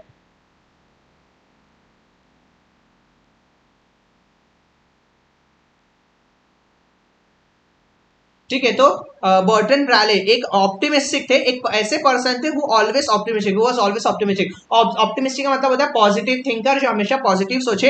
And held the believes that everything is possible. और उनका ऐसा मानना था कि दुनिया में हर चीज जो है पॉसिबल है, कोई भी ऐसी चीज नहीं है जो इम्पॉसिबल है, ऐसा बर्टन ब्राले जो है सोचते थे, उनकी ये सोच थी। Okay yes. सो स्टूडेंट्स, आपको एसएससी के अगर कोई भी नोट्स चाहिए, ऑल सब्जेक्ट से रिलेटेड जो भी स्ट्रैटेजी डिस्कशन है, कुछ भी है उससे रिलेटेड, कुछ भी अपडेट है, जो भी अपडेट्स है, वो ये जो व्हाट्सएप ग्रुप जो यहाँ पे पिन किया गया है, उस व्हाट्सएप ग्रुप में आते जाता रहता है। तो इसके लिए जो भी न्यू स्टूडेंट्स है यहाँ पे, वो सभी लोग उस व्हाट्सएप ग्रुप को ज्वाइन कर लो, जिसके थ्रू आपको सारी डिटेल्स वहां पे मिल जाएगी। Braille had written around 4,000 verses and several hundred short stories, making him one of the most widely American poet in his era. तो ब्राले ने, बर्टन ब्राले ने क्या किया है? बर्टन ब्राले ने अपने समय के मतलब कुछ 4,000 से ज्यादा पोएम्स लिखे हैं, और बहुत कुछ 100 से ज्यादा जो है उसने शॉर्ट स्टोरीज लिखा है, जिसकी वजह से ये one of the most famous American poet जो है बने हैं। ठीक है, सो अपने टाइम के, अपने एरा के one of the most famous American जो है पोएट जो है ये है। ठीक है, सो इस तरह से जो है ये राइटर है। ओके, सो यहाँ पे बर्टन ब्राले के बारे में ये सारी बातें जो है कही गई है। ओके सो हमें जो है यहाँ पे मैं पोएट के बारे में इतना डिटेल में इसके लिए एवरीवन आपके साथ डिस्कस कर रहा हूँ बिकॉज अपने को यहाँ पे जब अपने को एप्रिसिएशन लिखना है ना तो वहां पे अपने को हेल्प होना चाहिए। In this poem the poet teaches us to have the will to win come what may. ये जो पोएम है हमारे सामने, इस पोएम में पोएट हमें क्या सिखा रहे हैं? पोएट हमें सिखा रहे हैं कि कुछ भी हो जाए, हमें जो है ना जिंदगी में कोई भी तकलीफें आए, कुछ भी हो जाए, हमें एक विल रखना है। विल का मतलब क्या है? विल पावर, विल पावर बोलते ना, विल पावर, विल पावर का मतलब इच्छा। हमें मन में इच्छा रखना है जीतने की, जीतने की इच्छा होनी चाहिए, तभी जो है हम जीत पाएंगे। हमारे साथ एक स्टूडेंट भी है जिसका इच्छा नाम है, यहाँ पे लाइव चैट में बैठी है, आई थिंक लाइव चैट में होगी। इच्छा जरा मैसेज करना, तो आप लाइव चैट में हो क्या?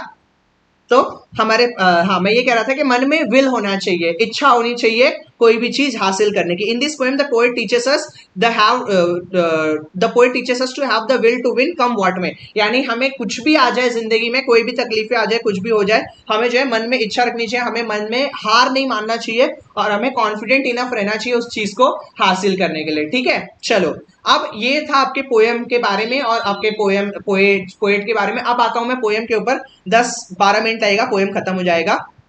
आ जाओ देखते हैं।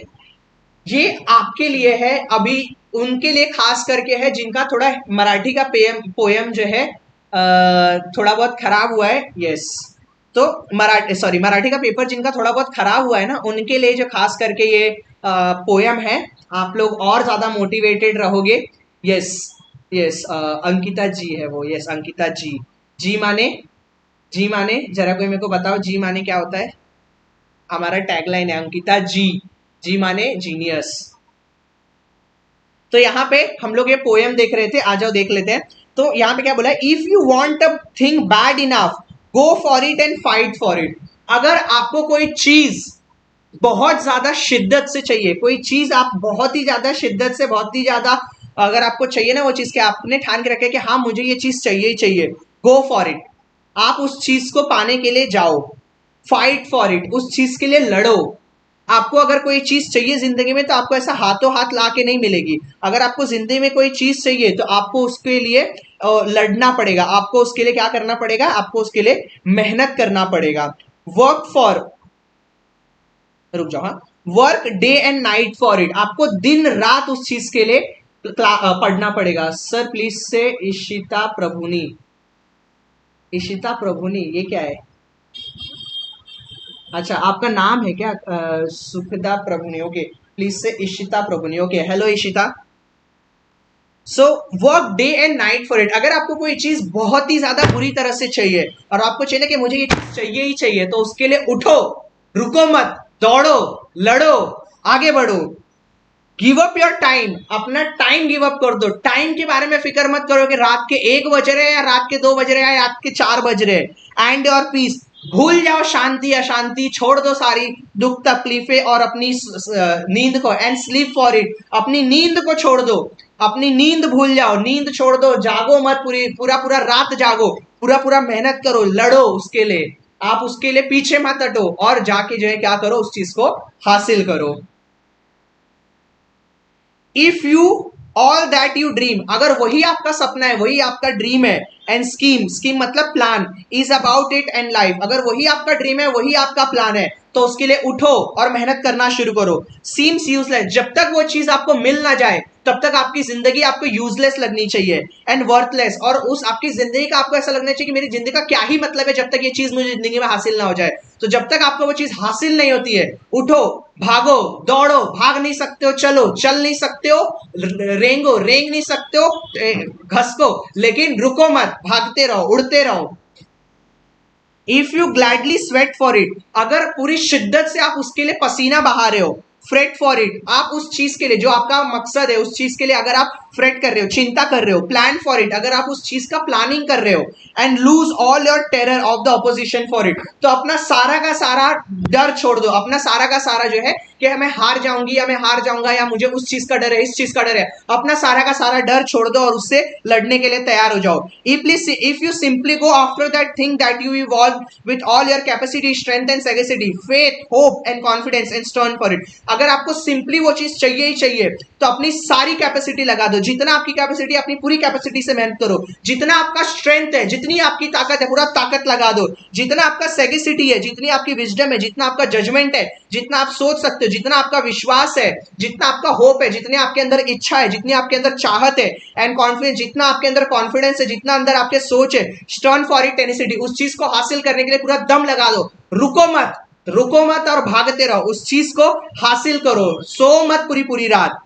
इफ नाइदर कोल्ड पॉवर्टी फैमिनिश और गुड, और जब आप अपनी चीज को चाहने के लिए पूरी मेहनत करोगे तो क्या ही आप बीमार होगे, क्या ही आपको भूख भूख तकलीफ देगी, क्या ही आपको नींद सुलाएगी, ना तो आपको भूख लगेगी, ना तो आपको भूख लगेगी, ना तो आपको दर्द होगा, ना तो आपके गॉड, गॉड का मतलब यहाँ पे आपके बोलते हैं क्या, पढ़ते पढ़ते हड्डियां दुख रही है, ना तो आपके हड्डियां दुखेंगी, ना तो आपको भूख लगेगा, ना तो आपको तकलीफ होगा, कुछ नहीं होगा, आप जो है पूरी तरह से क्या करोगे, सिर्फ और सिर्फ जो है मेहनत करोगे, और सिकनेस ऑन पेन, ना ही आप बीमार पड़ोगे, ना ही आपको दर्द होगा ऑफ बॉडी एंड ब्रेन, शरीर तो क्या ही आपको दर्द देगा, आपका दिमाग भी आपको दर्द नहीं दे सकता अगर आप चीज को चाहने के लिए एकदम पूरी तरह से शिद्दत दिखा रहे हो। तो उठो, उड़ो, दौड़ो, भागो, लड़ो, उसको हासिल करो and keep you away from the thing that you want. जब दिन आप इतना मेहनत करोगे उस दिन वो चीज आपसे दूर नहीं रह पाएगी और आप पूरी तरह से अपनी चीजों को क्या कर सकते हो, हासिल कर सकते हो। If you dogged and grim you besiege and beget it with the help of God you will get it. अगर आप अपनी चीजों के लिए पूरी तरह से सीरियस हो, अगर जो चीज आपका मकसद है, अगर आप जब तक उस मकसद को हासिल नहीं कर सकते तब तक अगर आप खुश नहीं हो, आप सीरियसली उस चीज को हासिल करना चाहते हो तो पूरी मेहनत कर दो। जिस दिन आप पूरी मेहनत कर दोगे उस दिन गॉड भी, भगवान भी आपका साथ देगा और भगवान भी आपको वो चीज हासिल कराने में पूरी मेहनत करेगा। ठीक है, तो भगवान भी आपके साथ रहेगा। ओके, सो इस तरह से जो है अपने राइटर ने ये पूरा का पूरा पोएम हमारे सामने जो है रखा है। ओके, सो इसी मूड में, जिस मूड में मैंने आपके सामने ये पूरा का पूरा पोएम बोला, इसी मूड में, इसी मोटिवेशन के साथ जो है हमारे पोएट जो है हमको बताना चाहते हैं। ठीक है, तो अब मुझे बताओ कि ये जो ट्रांसफॉर्मेशन था आप लोगों के सामने, एक तरह से जय जवान जय किसान से मैं एकदम स्मूथ में आ गया, ये आपको कैसा लगा? कि इतनी मेहनत से जोश, क्योंकि मैंने देखा कि जितना जोश मेरे अंदर था उतना ही जोश अचानक से चैट सेक्शन में भी आ गया था। सो ये था एक मोटिवेशन जो हमारे सामने बर्टन ब्राले ने रखा है। ठीक है सर, अच्छे से हंस लो, हंसी तो आ रही है। भाई मैंने चैनल बनाया है सर का। क्या बनाया? चैनल बनाया, चैनल बनाएंगे सर का। अच्छा, मैंने अभी तक कुछ देखा नहीं, मैं यूट्यूब शॉर्ट्स बनाऊंगा आपका। बनाओ बनाओ, एक कलम इनकलाब जिंदा। अरे बाप रे बाप, 500 रुपए की ओवर एक्टिंग, ओ बाप रे, बाप रे बाप। मैंने बोला 10 मिनट लगेगा ये पोएम को मस्त एकदम अच्छी तरह से, जितना अच्छा मैं पढ़ा सकता था ये पोएम का मैंने पढ़ा दिया, और यही पूरी तरह से जो है आपको इसके अंदर बताया गया है। पानी पिलाओ यार।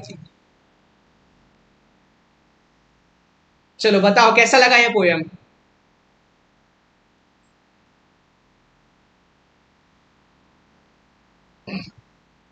नीट के लिए कुछ करो। नीट के आई थिंक सीटी नीट और क्या बोलते हैं जेडब्ल्यू के आई थिंक कुछ बैचेस सर तो बोल तो रहे थे स्टार्ट करना है। भैया में भैया, हिमांशु भैया, धन्यवाद। चलो हाँ, नीट और जेडब्ल्यू और सीटी के लिए कुछ बैचेस हैं सर बोल रहे हैं, कुछ दिनों में मैं उसका अपडेट बोलता हूँ सर को, एक शॉर्ट वीडियो रिकॉर्ड करके अपडेट दे देंगे उसका, यूट्यूब पे आ जाएगा अपडेट, क्या करना है क्या नहीं।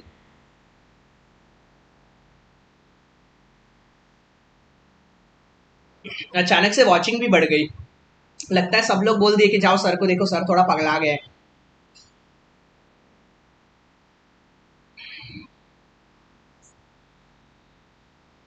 चलो, सो अभी मेरे को जरा ये बताओ कि किस किसने अपने पेरेंट्स को अभी अभी दिखा दिया कि देखो सर कैसे पढ़ा रहे हैं? किस किस के पेरेंट्स ने मुझे इस तरह से इस हरकत को करते हुए देख लिया कि ये देखो सर क्या कर रहे हैं? पुरस्कार मिलना चाहिए सर आपको, कमाल का मोटिवेशन किया है। मैंने थोड़ी किया है भाई, बर्टन ब्राले ने किया है। चलो, सो यहाँ पे इसी के साथ साथ हमारा एक और पोयम जो है डन होता है, और जैसे हमारा 5 पोयम का टारगेट था, मैंने बोला था 90 मिनट्स में करेंगे। आई थिंक 6:40 को लेक्चर स्टार्ट हुआ है और अभी होने वाला है 1 घंटा 20 मिनट, 1 घंटा 15 मिनट हो गया है और हमारे 3 पोयम हो गए हैं, और 15 मिनट में मेरे हिसाब से 2 और पोयम हो तो जाने चाहिए, बट स्टिल जो है मैं ट्राई करता हूँ। ठीक है, रोहित ने दिखाया है, साक्षी ने दिखाया है, स्वरूप भी बोल रहा है सर घिरे हुए घर वालों ने नहीं देखा, कोई बात नहीं। I am okay.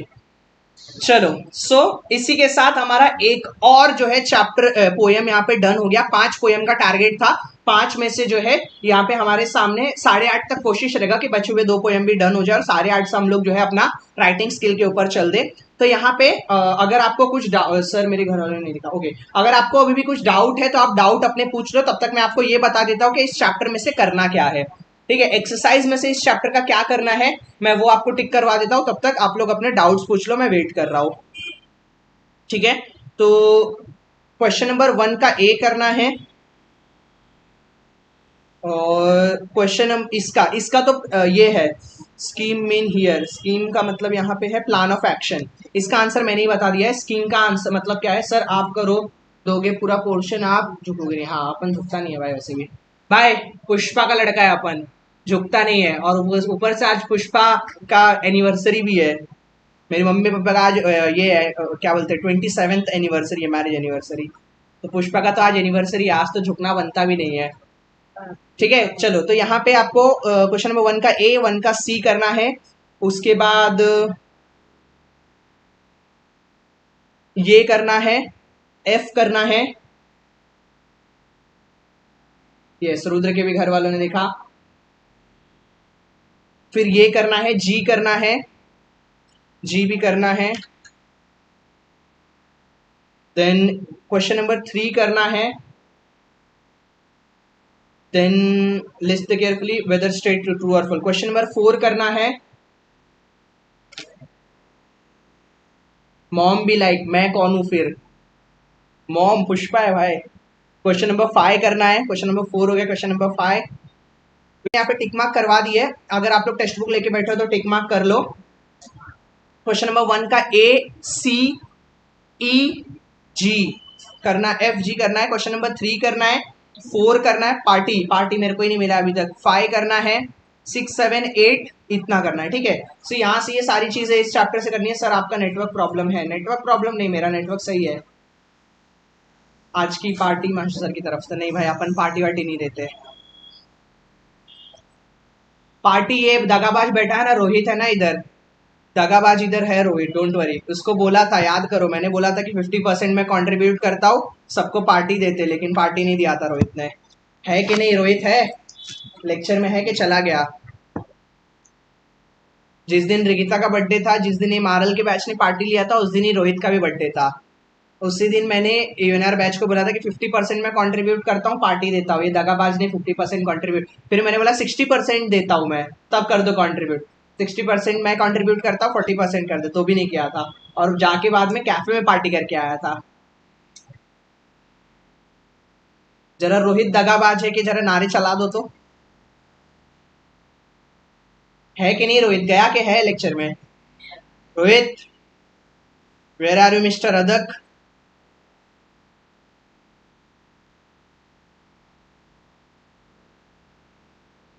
सुजल, आता हूँ मैं कल लेक्चर वो आऊंगा, डोंट वरी। प्रेजेंट रोहित है, ओके। ठीक है एवरीवन, यहाँ पे हमारे सामने एक और आज का अपना चैप्टर पोएम डन हो गया है, और वो एक और चैप्टर के साथ, यस। तो अब हम चलते हैं अपने नेक्स्ट चैप्टर की तरफ। हमारा जो नेक्स्ट चैप्टर है वो है a thing of beauty is a joy for ever. ठीक है, a thing of beauty is a joy for ever. तो ये एक चैप्टर है जो कि मेरे को ये इतना ज्यादा पसंद नहीं है चैप्टर, बट मतलब इतना मेरे को पढ़ाए बहुत टाइम हो गया, पसंद नहीं है ऐसा नहीं बात है। और ये ओमिट पोएम्स में से एक है। पिछले 2 साल से ये पोएम ओमिट था, यानी ये पोएम का पैसेज नहीं तो ये पोएम का अप्रिसिएशन तो आएगा ही आएगा।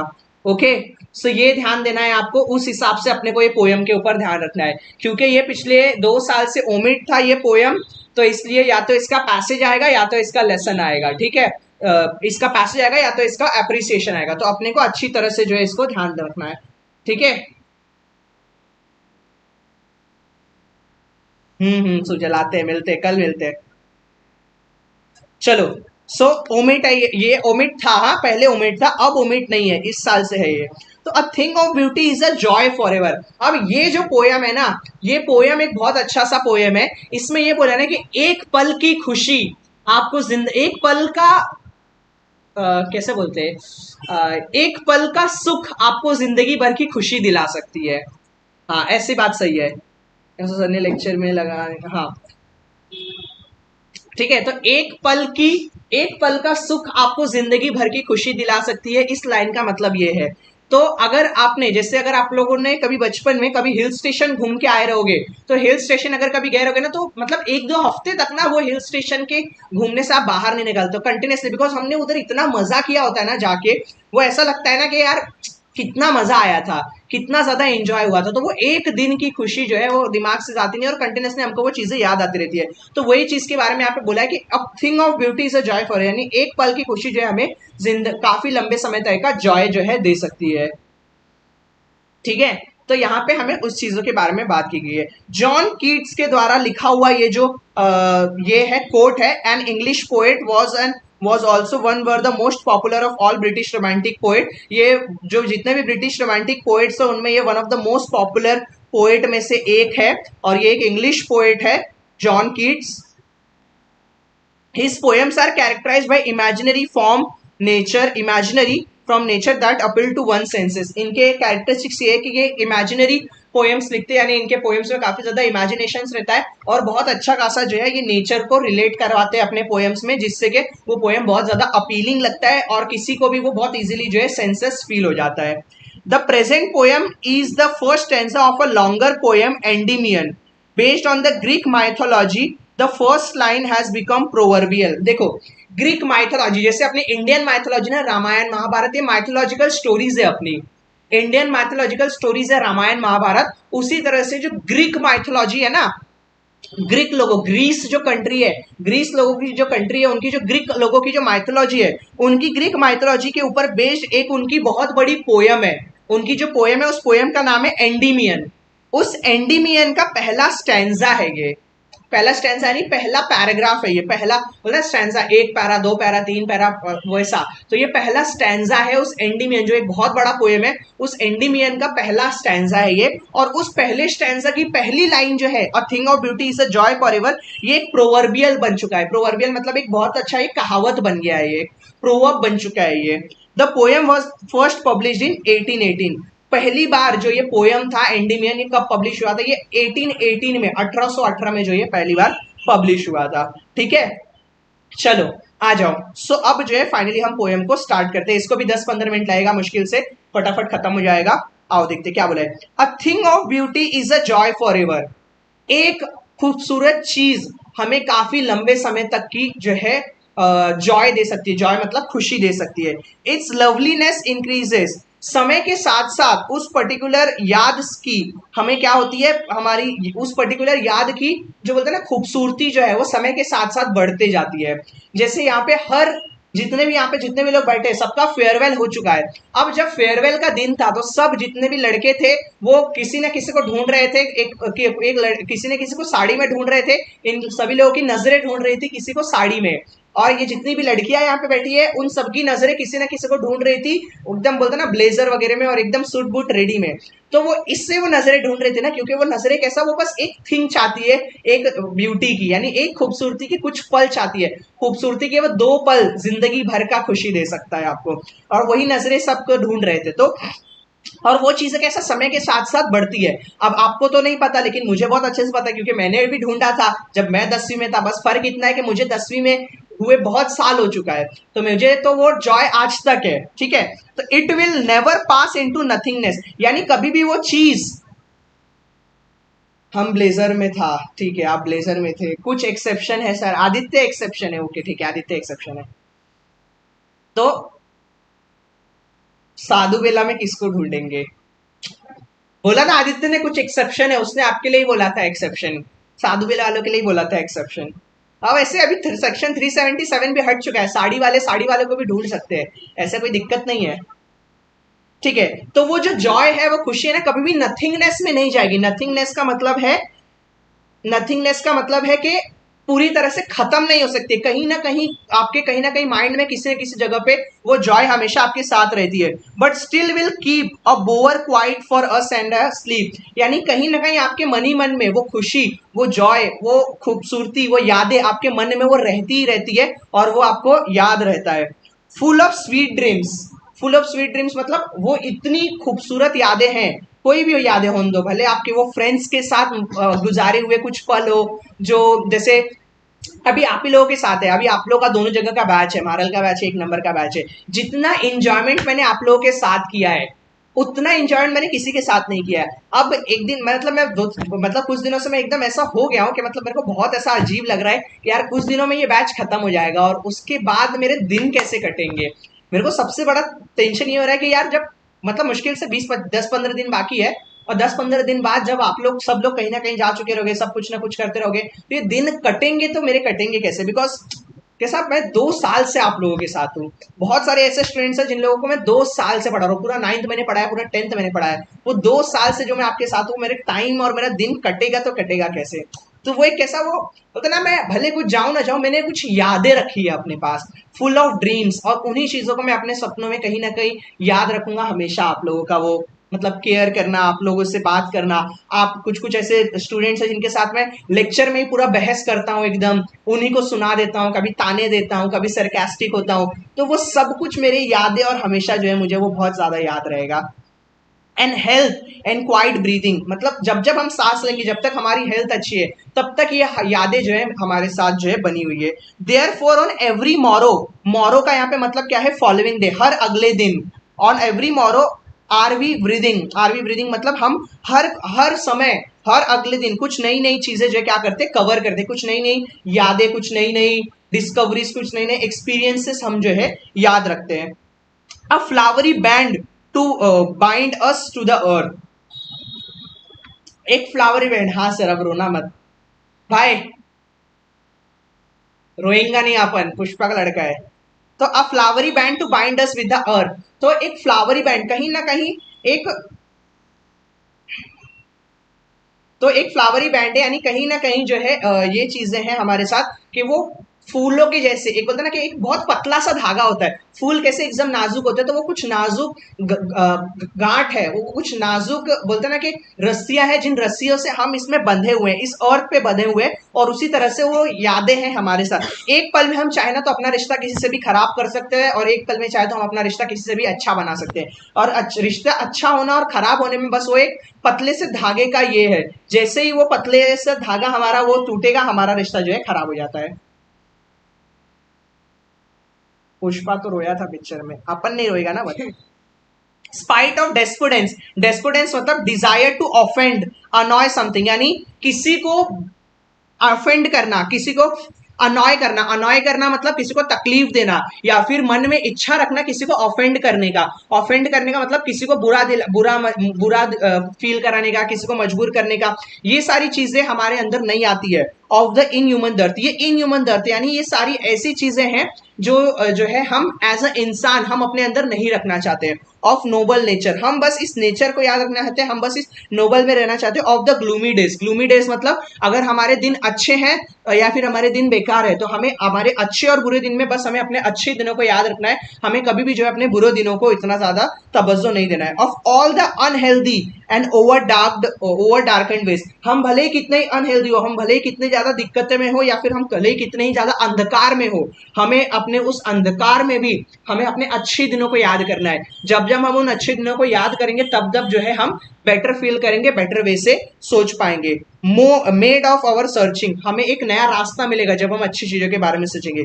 Yes, in spite of all some shape of beauty moves a way to the pall, यानी a sheet spread over the dead, तो भले कितना ही आपको बोलते ना कि कितने ही दुख तकलीफ हो, हर दुख का एक अंत होता है, हर दुख के अंत के साथ साथ एक नए सुख की शुरुआत होती है। फ्रॉम अवर डार्क स्पिरिट, हमें उस डार्क स्पिरिट से यानी अपने अंदर से जो अंधकार है, उस अंधकार में से जितनी भी बुराइयां हैं बस उसे ही हटाना है और अपने साथ साथ अच्छाइयों को रखना है, जिससे कि हम सभी के साथ अच्छी तरह से रह सके। Such the sun the moon trees old and young, जैसे कि ये हमारे सन है, जैसे कि हमारे मून है, लोग उसे कितना ही भला बुरा कहते हैं लेकिन कभी सन और मून बुरा नहीं मानता है। सन और मून हमेशा अच्छी चीजों को याद रहते हैं। ट्रीज यंग से ओल्ड हो जाते हैं लेकिन कभी वो किसी चीज का बुरा नहीं मानते। Sprouting a shady boon from simple sheep are such daffodils with the green world they live in and the clear rills that are themselves cooling covered made, यानी किस तरह से जो डैफोडिल्स, आपने बचपन में कहानी सुनेगी फूलों की कहानी, फूल भले एक टाइम के बाद पूरा मुरझा जाएंगे, वहां पे सब फूल खत्म हो जाएंगे, सब मुरझा जाएंगे, चारों तरफ जो है बोलते ना कि एकदम उदासी छा जाएगी क्योंकि फूल मुरझा जाएंगे। लेकिन एक ऐसा टाइम आएगा जिस दिन वापस से उस डैफोडिल्स में चारों तरफ खुशहाली उगेगी, और वो एक दिन की खुशी बहुत बड़ी चीज होती है जब वो सभी लोग उस डैफोडिल्स को देखेंगे और खुश होंगे। Clear reels that themselves cooling covered make the Giants hot season, यानी गर्मी के सीजन में भले ही आपको गर्मी कितना भी हो, लेकिन उस ठंडे ठंडे पानी में नहाने में जो मजा आता है ना, वो ठंडे ठंडे पानी का मजा आप कभी भूल नहीं सकते हो। उसी जैसे वो यादों को हम याद रखते हैं, उसी तरह से हमें अपने सारी यादों को जो है याद रखना है। The mid forest brake not openly known or displayed, reach the sprinkling of fair musk bowl and such to the grandeur of the dooms, यानी हमें किस तरह से लास्ट डे, हमें अपने एग्जिस्टेंस तक भले ही हम मर जाए या कुछ भी हो जाए, हमें क्या रखना है, हमें बस और बस जो है अपनी चीजों को ही, कवर्ड का मतलब होता है नॉट ओपनली डिस्प्लेड, खुल के नहीं दिखाना है हमें, यानी जो खुल के नहीं दिखते हैं। तो हमें कितने ही दुख तकलीफ आ जाए, हमें अपनी जिंदगी के आखिरी दिन तक जो है हमें क्या करना है, हमें जो है उस स्पार्कलिंग यानी उस फूल के जैसे खिलते रहना है, उस फूल के जैसे महकते रहना है, उस फूल के जैसे जो है क्या करना है, चहचहाते रहना है, ब्लॉसम करते रहना है। We have imagine for the mighty deed, क्योंकि हमने कुछ माइटी डीड इमेजिन किए थे। माइटी डीड का मतलब है हमने कुछ डेड, सॉरी माइटी डेड, क्योंकि हमारी जिस दिन हम सभी लोगों ने एक बहुत ही बड़ा, मतलब सब जो अभी आप लोग कोई होंगे जिसने सोचा होगा कि मैं ऐसा कुछ एक बार ऐसा होगा कि पूरे स्कूल में सब लोग होंगे और स्कूल में एक दिन टेररिस्ट आ जाएंगे या तो स्कूल में पूरी आग लग जाएगी और उस दिन जो है सब लोग एकदम ये हो जाएंगे, क्या बोलते हैं, सब लोग बहुत ज्यादा तकलीफ में रहेंगे और उस दिन मेरे को मैं ऐसा जाऊंगा, मैं ऐसा इसको बचाऊंगा, उसको बचाऊंगा, ऐसे करके पूरा स्कूल में बचा लूंगा अकेले और मैं उस दिन हीरो बन जाऊंगा। और उसमें अगर मैं मर भी जाऊंगा तो कोई बात नहीं, अगर मैं मर जाऊंगा तो लोग मुझे याद रखेंगे, तो ऐसा करके, या फिर मैं ऐसा करने कुछ जाऊंगा और उस दिन ऐसा मुझे साथ हो जाएगा, ऐसा ऐसा मैं मर जाऊंगा, फिर सब लोग मेरे को याद रखेंगे। तो हमने अपनी मरने के सपने ना बहुत बड़े बड़े सजाए हैं, लेकिन वो मरने के सपने आप जो सजाए हैं वैसे हमारे सपने सच नहीं होंगे। तो हमें अपने मरने से ज्यादा अपने जीने के ऊपर फोकस करना चाहिए, और हम कितनी अच्छी तरह से जिंदगी जी सकते हैं, हमें उस जिंदगी को जो है ज्यादा तवज्जो देना चाहिए। All lovely tales that we have heard or read, हमें उन लवली यानी जितनी भी हमने अच्छी कहानियां सुनी है, हमने जितनी अच्छी कहानियां सुनी है, समझी है और रीड किया है, उन सभी को हमें जो है याद रखना है। सर ऐसा सोचा था शायद। तो हमें उन सभी चीजों को याद रखना है। And endless fountains of immortal drink, immortal का मतलब है वो इमॉर्टल उसे कहते हैं जो अमर हो जाता है। तो हमारी जिंदगी हमें ऐसे सोच के चलनी है कि अमर है, हमें एंडलेस फाउंटेन है हमारा ये जिंदगी में, हमारी जिंदगी एक एंडलेस फाउंटेन की तरह है जो कभी खत्म नहीं होने वाली है। इस तरह से हमें जो है पूरी जिंदगी अपनी जीनी है। Pouring into us from the heaven brink, brink मतलब हमें एक हेवन यानी एक स्वर्ग से यहाँ पे एज से भेजा गया है, और स्वर्ग से हम आए हैं और यहाँ पे हम अपनी जिंदगी स्वर्ग जैसा ही सुंदर बना के ही जाएंगे। इस तरह से हम अपनी जिंदगी जिएंगे। Not do we merely feel this essence, लेकिन हम इन एसेंस को यानी इन चीजों को हम फील नहीं करते हैं, हम इन चीजों को समझते नहीं है।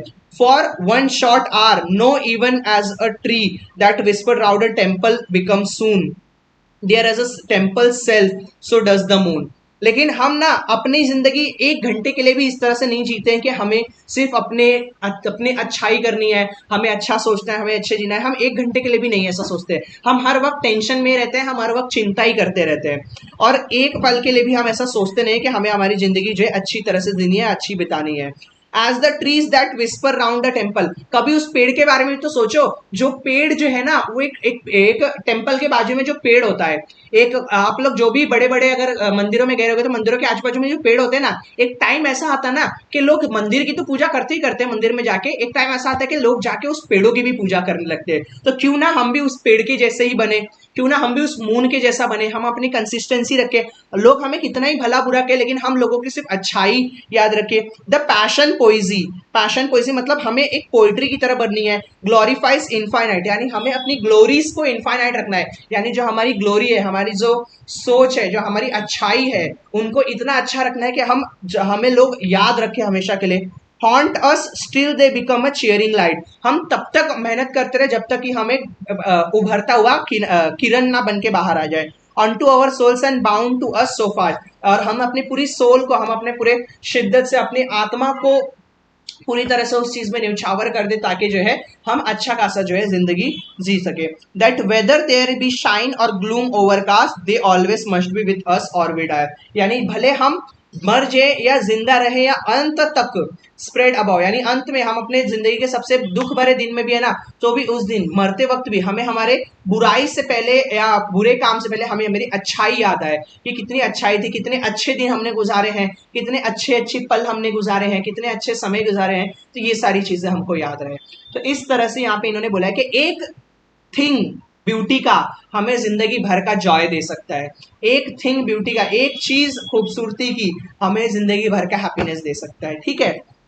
इसी तरह से एक चीज ब्यूटी का मुझे 2 साल से हैप्पीनेस दे रहा है, 2 ईयर से मुझे हैप्पीनेस दे रहा है एक चीज ब्यूटी का, ठीक है।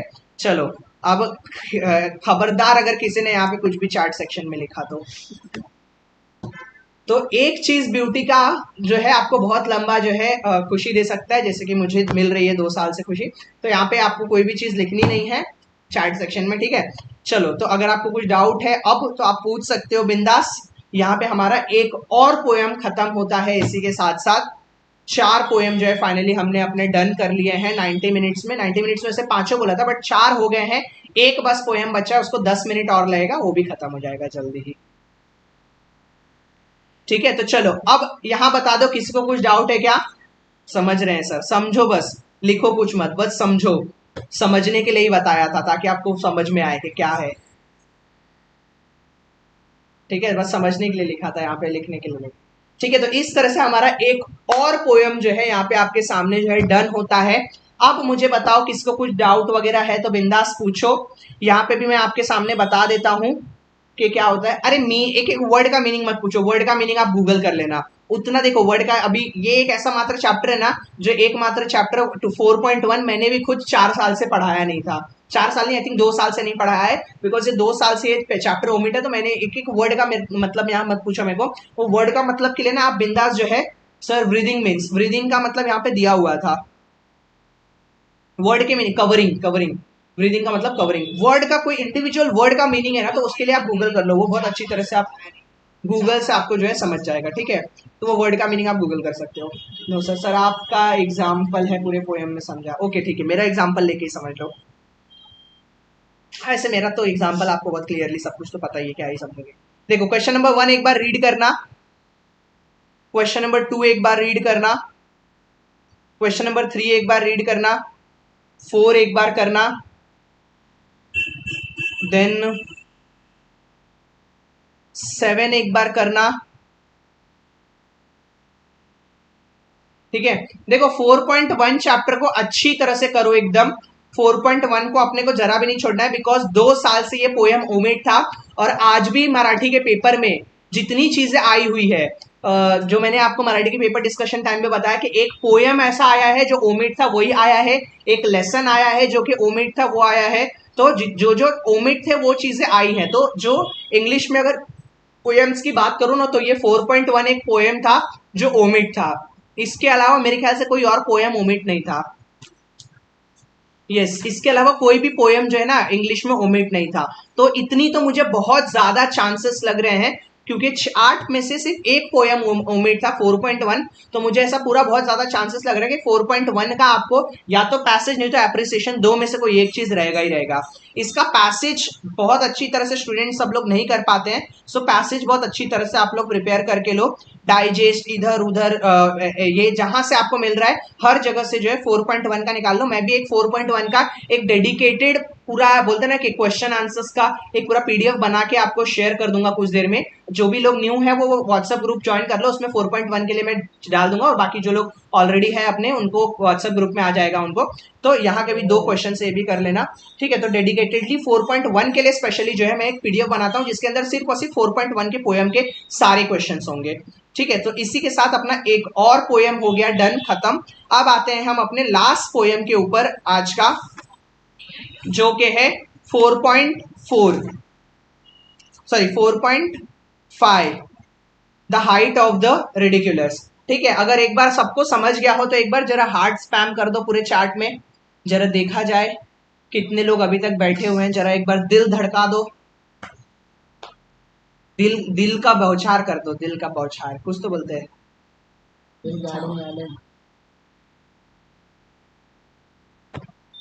चलो एक बार जरा पूरा हार्ट स्पैम मार दो, फिर अपन चलते लास्ट पोयम की तरफ।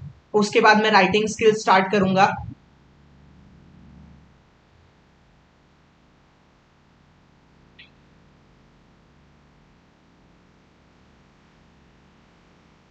हार्ट स्पैम मारो ताकि मेरे को पता चले कि कौन कौन स्टूडेंट अभी तक बैठा हुआ है। टूटा हुआ दिल किसका है? लैंड कौन है ये? टूटा हुआ दिल है।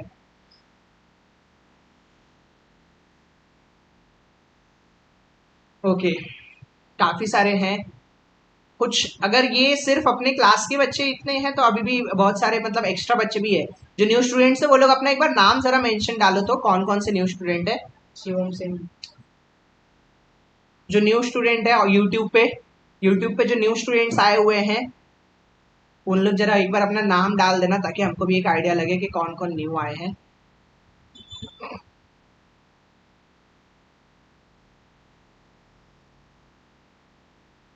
ठीक है, सो स्टूडेंट्स अब चलते हैं हम लोग अपने नेक्स्ट और लास्ट पोयम की तरफ। जो हमारा लास्ट पोयम है इस पूरे इंग्लिश का, वो है the height of the ridiculous. Ridiculous का मतलब है too funny to believe. Too funny to believe, ridiculous को मैं और अगर सिंपल हिंदी में बोलूं ना तो रिडिक्यूलस का मतलब होता है अत हो जाना। मैं हमेशा बोलता हूँ ना, अत कर रहे हो अब तुम लोग, एकदम अत हो रही है अब तुम लोग का, शांत हो जाओ नहीं तो बहुत मारूंगा। तो मैं हमेशा ये मेरी मतलब एक वो बहुत मतलब है, बहुत ज्यादा ये वर्ड का यूज करता हूँ कि अत कर रहे हो अब, एकदम अत हो गया है, चुप हो जाओ। तो मोस्टली मतलब बहुत लोग ये वर्ड यूज करते हैं, मेरे मुंह से भी बहुत बार ये वर्ड निकलता है। तो एक आध वर्ड है, अच्छा मेरे को याद नहीं है मेरे मुंह से कौन कौन से ऐसा वर्ड्स है जो मैं बहुत ज्यादा बोलता हूँ। जरा मेरे को बताओ तो कौन कौन से ऐसे वर्ड्स है जो मैं बहुत ज्यादा बोलता हूँ, जरा बताओ तो। ऐसे वर्ड्स जो मैं बहुत ज्यादा बोलता हूँ, मतलब जब मैं बात करता हूँ तो मैं इन वर्ड्स का बहुत ज्यादा इस्तेमाल करता हूँ। कौन कौन से ऐसे वर्ड्स है? तब तक मैं पढ़ाता हूँ, बाकी आप लोग टाइप करके डालो। चलो, the height of the ridiculous. The height of the ridiculous का मतलब है कि किसी चीज की हद हो जाना। बेहतरीन, यस, ये तो एक वर्ड है ही। तो किसी चीज की हद हो जाना। किसी चीज की हद हो जाना कि मैं मतलब ये चीज यार इतना इस हद तक कर दिया है, तो वो हो जाना। तो ये जो है चली गया, हाँ चली गया भी एक वर्ड है। ओके, चली जाऊंगा, यस, ये भी एक आध दो वर्ड है। मेरे को चला गया ऐसा बोलने नहीं आता है, मेरे मुंह से चली गया ही निकलता है। खूबसूरत, हाँ खूबसूरत भी कभी कभार बहुत बार बोलता हूँ।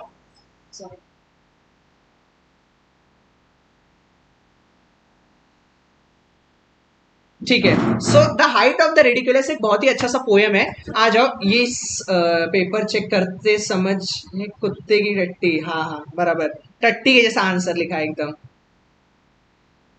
हाँ ये तो है, टट्टी के जैसा आंसर, इधर टट्टी जैसा आंसर है, क्या लिख रहे हो तुम लोग? हाँ पता, ये तो मैं यूज करता हूँ बराबर। तो यहाँ पे ये जो पोयम है, अरे पुष्पराज तो अपन तबज्जो, तबज्जो में इतना नहीं यूज करता हूँ, वो कभी कभार। चलो, ऑलिवर वेंडल होल्म्स, इन्होंने जो है ये पोयम लिखा है। तो ऑलिवर वेल्डन होम्स का ये पोयम है। ऑलिवर वेल्डन होम्स जैसी ये पोयम है, मतलब ये एक काला टीका है इस पूरे टेक्स्ट बुक को। इस टेक्स्ट बुक में ऑलमोस्ट सब चीजें बहुत ही ज्यादा अच्छी है, लेकिन इस पूरे पोयम में जो है यही एक पोयम है जो मुझे इतना ज्यादा अच्छा नहीं लगता है। मतलब ठीक ठाक चीजें लगती है, लेकिन बाकी चीजें बहुत अच्छी है। मतलब इतना भी अच्छा पोयम नहीं है, जस्ट 5 मिनट लगेगा ये पोयम खत्म हो जाएगा। ऑलमोस्ट 8:30 को आपको मैं रिलीव दे दूंगा सभी लोगों को। लेकिन आपका मीम बहुत सही था, तो बाकियों को भी शेयर कर दो, फेमस करो फिर मेरे को भी। मीम मेरा बहुत अच्छा था, तो सभी लोगों ने नहीं देखा है अभी तक मीम, तो मीम अभी तक सबके पास नहीं पहुंचा है। बाकियों को भी जरा भेज दो, सबके पास फेमस हो जाए, मैं भी तो फेमस हूँ। थोड़ा 8-10 मीम बनाओ तो मेरे भी, मैं भी देखूँ कैसा मैं लगता हूँ मीम में। हाँ, यहाँ अब तो मीम आप लोग यहाँ से भी निकाल सकते हो ना, मैं अलग अलग एक्टिंग करते ही रहता हूँ। तो मैं एक्टिंग कर रहा हूँ यहाँ से, तो स्क्रीनशॉट मारा, मीम बना दिया। बनाओ जरा, मैं भी देखूँ, मैं भी तो देखूँ कितने क्रिएटिव है वो आप लोग। चलो आ जाओ, अब मैं स्टार्ट कर रहा हूं। राइटर क्या कहते हैं जो अपने ऑलिवर वेल्डन होम्स से, वो क्या कहते हैं कि वो कहते हैं कि एक समय, देखो यहाँ पे ऑलिवर वेल्डन होम्स के बारे में यहाँ पे कोई एक्सप्लेनेशन नहीं दिया है, डायरेक्ट उनकी पोयम से स्टार्ट है, और जैसे सब पोयम है अच्छा है, उनका एक्सप्लेनेशन नहीं दिया है, नहीं तो लोग उनको बहुत कुछ बोलते। चलो, तो राइटर क्या कहते हैं कि I wrote some lines once upon a time, एक समय की बात है मैंने कुछ लाइन्स लिखा था in wondrous merry mood. Wondrous merry mood मतलब, वंडरस का मतलब होता है एकदम डिलाइटफुल, एकदम जॉयफुल, एकदम खुश होके, ठीक है। तो एकदम वंडरस मैरी मूड यानी एकदम जॉयफुल में, एकदम खुश होके, एकदम डिलाइटफुल मूड में जो है उन्होंने कुछ पोयम के मतलब कुछ तो लाइंस लिखे थे। एंड थॉट, और उन्होंने जब वो पोएम का लाइन लिखा तो उन्होंने सोचा एज यूजुअली, मतलब उनका जो सोच था उस समय पे वो एज यूजुअल था, कुछ ऐसा अनोखा सोच के उन्होंने वो पोएम के लाइन नहीं लिखे थे, वो नॉर्मली सोच रहे थे, उन्होंने कुछ पोएम्स के लाइन लिखे थे। Main would say they were exceeding good, यानी लोग ऐसे, मतलब लोग ऐसा कहेंगे कि वो काफी अच्छा ही है, मतलब लोग ऐसा कहेंगे। ये 10th के बाद मीम बनाओ, ये कह रहा है कि सर डांस करके दिखाओ तो मीम बनाता हो, तो वो फिर मीम क्या होगा, तो मैं ही मीम मटेरियल दे रहा हूँ ना, आप अपनी क्रिएटिविटी दिखाओ ना, मैं लेक्चर के बीच में कैसे भी निकाल के दिखाओ। तो लोग, अगर कोई नॉर्मल ऐसी आदमी होगा ना तो मतलब वो नॉर्मल लिखा कि हाँ ठीक ठाक है, अच्छा खासा गुड है, मतलब गुड है नहीं के अच्छा खासा अच्छा लाइंस लिखा था। दे वर सो क्वेर, सो वेरी क्वेर, क्वेर का मतलब क्या है, क्वेर का मतलब है काफी ज्यादा अच्छा, काफी ज्यादा फनी, मतलब वो काफी ज्यादा फनी था, बहुत ज्यादा funny. I laugh as I would die, मतलब वो इतना ज्यादा अच्छा था, इतना ज्यादा फनी था ना कि मैं इतना ज्यादा इतना ज्यादा वो फनी था, इतना ज्यादा अच्छा था कि मैं इतना हंस रहा था उस पोएम की लाइन को पढ़ के कि मैं, मुझे ऐसा लग रहा था कि मैं मर ना जाऊं। Albeit in the general way, albeit का मतलब है ऑल्दो, एल्बिट का मतलब है although, although a sober man am I, inversion, figure of speech होता है ना इनवर्जन, ये इनवर्जन का एग्जाम्पल है, जो आपके फिगर ऑफ स्पीच होता है ना इनवर्जन, ये इनवर्जन का एग्जाम्पल है। यहाँ पे देखो, a sober man man am I am a sober man ऐसा होता है, लेकिन यहाँ पे उल्टा लिखा है, तो सोबर मैन एम आई लिखा है, तो ये इन्वर्जन का एग्जाम्पल है, ठीक है। तो यहाँ पे ये ध्यान देना। तो एल्बिट, एल्बिट मतलब भले कि हम, मैं एक बहुत ही एक जनरल वे में मैं एक बहुत ही सोबर पर्सन हूँ, बट फिर भी मुझे ऐसा लग रहा था कि मैं उसको इतना ज्यादा मैं उसको पढ़ूंगा तो मैं इतना हंसूंगा कि मैं कहीं मर ना जाऊं। आई कॉल्ड माई सर्वेंट, इतने ही देर में मैंने फिर क्या किया, मैंने यानी अपने जो पोएट है उन्होंने अपने एक सर्वेंट को बुलाया, हेल्पर को बुलाया, एंड ही केम, और वो हेल्पर उसके एक आवाज पे, यानी अपने राइटर के एक आवाज पे उसका हेल्पर जो है क्या हो गया, आ गया। How kind it was of him, और वो कितना ज्यादा काइंड था, मतलब जो वो मेरा जो हेल्पर था ना वो कितना ज्यादा अच्छा था कि मेरी एक आवाज पे जो है वो हेल्पर क्या किया, वो हेल्पर जो है वहां पे आ गया। To mind a slender man like me, slender, slender का मतलब है दुबला पतला, लीन, ये क्वालिटी है अपने राइटर की। राइटर कैसे थे, स्लेंडर थे, स्लेंडर मतलब एकदम दुबले पतले, कि वो इतना ज्यादा अच्छा है कि मुझ जैसे दुबले पतले इंसान की बातों को मानता है। To mind a slender man like me, ये भी एक इन्वर्जन है कि मुझ जैसे दुबले पतले इंसान की बातों को मानना, तो उसे कहा जाता है कि to mind a slender man like me, यानी मुझ जैसे दुबले पतले इंसान की बात वो मान रहा था, इतना अच्छा था। ही ऑफ द माइट लिम्ब, मतलब वो दूसरी तरफ लिम था, लिम मतलब हट्टा कट्टा एकदम हेल्दी पर्सन था। ही ऑफ द माइट लिम, ये भी इन्वर्जन का एग्जांपल है, तो वो हट्टा कट्टा था, और वो दूसरी तरफ मैं जो था एकदम स्लेंडर, ठीक है। और जैसे ही उसको मैंने बुलाया तो मैंने उसे क्या कहा, this to the printer I exclaimed, वो जैसे ही मेरे पास आया मैंने उसको वो पेपर्स दिया और उसको कहा कि ये लो प्रिंटर को लेके जाओ, यानी प्रिंट करके लेके आओ, मैंने उसे ऐसा कहा। And in my humorous way, और मैंने मजाकिया वे में एकदम मजाक करते हुए उसे कुछ कहा, क्या कहा, I added as a trifling jest, trifling jest मतलब a small simple joke of no importance, यानी सिंपल सी बात, एकदम फालतू का जोक एक मार दिया मैंने, मतलब वो पेपर उसको दिया और एक फालतू का जोक उसे मारा। फालतू का जोक क्या मारा मालूम है, तुम जहां जा रहे हो ना वहां तुम्हें डेविल को पे करना पड़ेगा, डेविल को, यानी तुम्हें वहां पे एक डेविल मिलेगा जिससे तुम्हें पेमेंट करना है, तो there will be a devil to pay, तो वहां तुम जाओगे जहां पे प्रिंट करवाओगे वहां पे तुम्हें डेविल को पे करना पड़ेगा, तुम डेविल के पीछे, डेविल तुम्हारे पीछे, टू मच फन, ऐसा एक मूवी का डायलॉग है। तो there will be devil to pay, यानी जब जहां आप जाओगे तो तुम्हें वहां पे डेविल को पे करना पड़ेगा, डेविल को पैसे देने पड़ेंगे। He took the paper and I watch, तो उसने मुझसे पेपर ले लिया और मैं उसे देख रहा था। And I saw him peep within, यानी जब वो घर से बाहर निकल जाए तो घर का जो वो होता है ना वैसा दरवाजा होता है, दरवाजे से ऐसा छोटा सा ऐसा यहाँ से ऐसा, मतलब वो ऐसा, मतलब दरवाजे को वो जो होता है पीप होल से ऐसा करके ऐसा देखना, तो मैं उसको पीप होल से जो है मैं उसे देख रहा था। At the first line he red, और मैं उसे देख रहा था और मैंने क्या देखा कि जैसे उसने अपनी पहली लाइन पढ़ी, his face was all upon the green, उसके चेहरे पे एक मुस्कुराहट आ गई। जैसे उसने पहली लाइन पढ़ी ना, उसने यानी उसके सर्वेंट ने जैसे ही उस जो पेपर में लिखा हुआ था उस पेपर में जैसे उसने पहली लाइन पढ़ी उसके सर्वेंट ने उसके चेहरे पे एक मुस्कुराहट आ गई। ही रेड द नेक्स्ट, उसके बाद उसने क्या किया, उसने नेक्स्ट लाइन पढ़ा, यानी उसने दूसरा लाइन पढ़ा। द ग्रीन ग्रीव ब्रॉड, उसकी जो मुस्कुराहट थी ना वो और ज्यादा बढ़ गई। पहले फिर तो वो मुस्कुराहट पहले थोड़ी सी थी फिर और ज्यादा बढ़ गई, इसकी ग्रीन जो थी वो और ज्यादा बढ़ गई। Sir line by line figure of speech भी बताओ। जितना हो सकता है मैं ऑलमोस्ट बता दे रहा हूँ, बिकॉज इतना इतना मतलब बिकॉज उतना मेरे को भी लाइन बाय लाइन याद होना चाहिए ना। तो काफी मतलब उसको पहला लाइन जब उसने पढ़ा तो उसने थोड़ा सा मुस्कुराया, दूसरा लाइन पढ़ा तो उसकी मुस्कुराहट और ज्यादा बढ़ गई। And short from year to year, दूसरे लाइन पे उसकी मुस्कुराहट इतनी ज्यादा बढ़ गई ना कि ऐसा लग रहा था कि एक कान से दूसरे कान तक इतना ज्यादा जो है बढ़ चुका है। And short from year to year, the green grieve broad and short from year to year, hyperbole का एग्जाम्पल है ये। And short from year to year hyperbole का एग्जाम्पल है। He read the third, a chuckling noise I begin to hear, जैसे ही उसने third line पढ़ा, अ chuckling noise I begin to हियर, चकलिंग नॉइस ये ओनोमाटोपिया का एग्जाम्पल है, फिगर ऑफ स्पीच ओनोमाटोपिया। जैसे उसने तीसरा लाइन पढ़ा, तीसरा लाइन पढ़ते ही मुझे कैसा एक आवाज आई, थोड़ी बहुत हंसने की आवाज आई, चकलिंग नॉइस यानी हल्का हल्का हंसने की जो है मुझे आवाज आई। The fourth he broke into a roar, the fourth he broke into a roar, तो ये ओनोमोटोपिया का भी एग्जांपल है, ओनोमाटोपिया का भी एग्जांपल है। The fourth he broke into a roar, और ये हाइपरबली का भी एग्जांपल है। Broke into a roar hyperbole का भी एग्जांपल है और ओनोमाटोपिया का भी एग्जांपल है। और पहले लाइन में वो थोड़ा सा हंसा, दूसरे लाइन में उसकी मुस्कुराहट बहुत बढ़ गई, तीसरे लाइन में वो हल्का हल्का हंसने की उसकी आवाज आने लगी, चौथे लाइन में वो बहुत जोर जोर से हंसने लगा, एकदम गला फाड़ फाड़ के हंसने लगा। The fifth his waste band split, जब उसने पांचवा लाइन पढ़ा तो जो कपड़े उसने पहने थे, जो कपड़े पहने थे, जो बेल्ट लगाया हुआ था उसका बेल्ट टूट गया। हिज वेस्ट बैंड स्प्लिट, ओ ये है हाइपरबली। जैसे उसने पांचवा लाइन पढ़ा उसका क्या हुआ, उसका जो है डायरेक्टली बेल्ट ही टूट गया, इतना ज्यादा जो है वो हंस रहा था जोर से। The six he burst 5 buttons and tumbled in a fit, जब उसने छठवा लाइन पढ़ा तो उसके शर्ट के जितने बटन थे ना सारे शर्ट के बटन टूट गए और वो क्या करने लगा, वो जमीन पे लेट गया, जमीन पे गिर गया।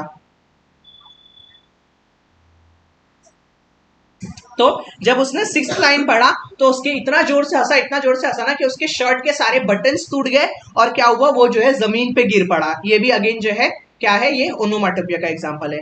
10 days and night with sleepless eye, 10 दिन और 10 रातों तक बिना सोए I watch that wicked man, मैं उस विकेड यानी बेचारे इंसान को देख रहा था। And since I never dare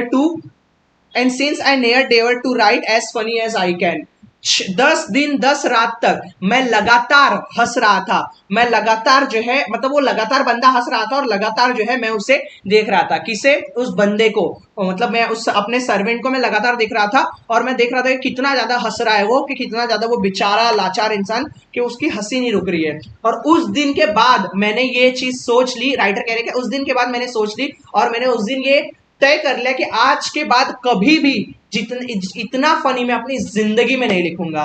उस दिन राइटर ने ऐसा ठान लिया कि आज के बाद जिंदगी में मैं कभी भी इतना ज्यादा फनी जो है कभी लिखूंगा नहीं, ऐसा जो है राइटर ने कहा है। ओके ठीक है, चलो यहां पे एक और हमारा पोयम खत्म हो गया है, हमारे पांचों के पांचों पोयम जो है यहाँ पे डन होते हैं। अब मुझे बताओ किसी को इस पोयम में कुछ डाउट है तो बिंदास पूछो।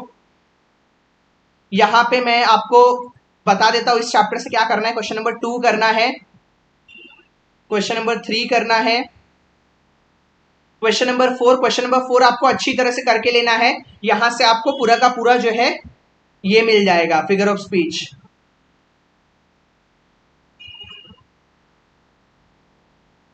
ठीक है, तो इस तरह से ये कुछ क्वेश्चंस है। चलो तो फाइनली जो है 90 मिनट्स में टारगेट रखा था सारे पोएम्स करने में, लेकिन 90 तो नहीं, लेकिन 100 मिनट लगा हमको। 100 मिनट के अंदर हमने अपने सारे के सारे पोएम ऑलमोस्ट एवरेज अगर मैं टाइम बोलूं तो एवरेज टाइम हमारा लगभग लगा है 10 मिनट हर पोएम को। 5 पोएम लगा, 5 पोएम को 100 मिनट यानी 100 तो 20 मिनट। अच्छा 20 मिनट लगा है हर पोएम के लिए, एकदम in depth in detail explanation एक एवरेज टाइम के हिसाब से 20 मिनट लगा है हमें हर पोएम खत्म करने में। और पांचों के पांचों पोयम जो है यहाँ पे हमने डन कर लिया है। इसके अलावा जो 3 और पोयम है जो आपको इस वीडियो में नहीं दिख रहे हैं, तो वो तीनों पोयम जो कि 1.1, 1.4 और 2.1 उसके वीडियो इंडिविजुअल 20-20, 25-25 के मिनट जो है यहीं पे प्लेलिस्ट मिलेगा। चैनल पे जाओ, प्लेलिस्ट सेक्शन में जाओ, वहां पे प्लेलिस्ट में आपको जो है एसएससी 10th का एक प्लेलिस्ट मिलेगा, उसके अंदर वीडियोस आपको जो है मिल जाएंगे। ओके, तो बचे हुए भी जो 3 वीडियोस है आपको वहां से उसके पोएम्स के एक्सप्लेनेशन मिल जाएंगे, और बाकी 5 एक्सप्लेनेशन जो है वो आपको यहाँ पे मिल गया। ठीक है, तो इस तरह से अपने सारे के आठों वीडियो, आठों के आठों जो पोएम्स है, मैंने आठों के आठों पोएम्स का जो है आपको एक्सप्लेनेशन यहाँ पे दे दिया। और इसी के साथ हमारा एक और जो है आज का वीडियो यहाँ पे मैं एंड करूंगा अभी 1-2 मिनट में। तब तक आपको जो भी डाउट्स है वो कर लो। सर इसके बाद का लेक्चर 9 बजे रखना, चार्जिंग खत्म हो गई फोन का। ओके, इसके बाद का लेक्चर देन 9 बजे मैं स्टार्ट करूंगा। 9 o'clock को मैं स्टार्ट करूंगा, और 9 o'clock को जो लेक्चर स्टार्ट होगा उसमें मैं राइटिंग स्किल कराऊंगा। ठीक है, 9 o'clock को लेक्चर स्टार्ट होगा, 9 o'clock को राइटिंग स्किल होगा, और मेरे हिसाब से 9 o'clock को मैं राइटिंग स्किल करा के ना मैं ब्रेक दूंगा, और फिर लेट नाइट हम लोग शुरू करेंगे। लेट नाइट यानी 11:30 बजे के आसपास फिर मैं ग्रामर स्टार्ट करूंगा। इसलिए 11:30 बजे के आसपास, क्योंकि 9 बजे जब राइटिंग स्किल चालू करूंगा तो मुझे भी घर पे उसके बाद जाना पड़ेगा, क्योंकि एक तो सालगिरह है घर पे, तो केक एक थोड़ा लेके जाऊंगा, प्लस कुछ ना कुछ खाने के लिए बना रहेगा, तो मैं भी थोड़ा पेट भर के अच्छी तरह से खाऊं, सुबह से खाना नहीं खाया हूं। तो इस तरह से जो है मैं भी थोड़ा कर लूंगा, तो उस तरह से अपना ये हो जाएगा सारा। ग्रामर भी मैंने बताया, ग्रामर अपन जो है लेट नाइट स्टार्ट करेंगे। लेट नाइट जो है तब तक क्या करोगे, जो बीच का आपको टाइम मिलेगा ना 9 बजे के बाद, तब तक आप लोग भी खाना वाना खा लोगे, और उसके बीच का जो टाइम आपको एक्स्ट्रा मिलेगा, तब तक जो बाकी वीडियोस है जिसका प्लेलिस्ट में मैं कब से बोल रहा हूँ कि प्लेलिस्ट में से देखना है, तब तक आप लोग वो बाकी वीडियोस देख के रखना। ठीक है, ओके।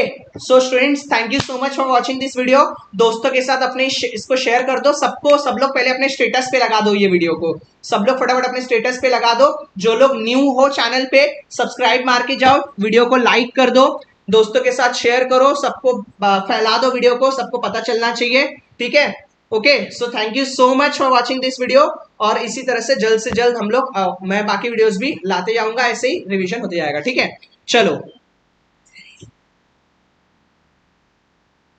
मिलते हैं, फिर मिलते हैं 9 बजे अपन वापस मिलते हैं। मैं अभी स्ट्रीम बंद कर रहा हूँ। ठीक।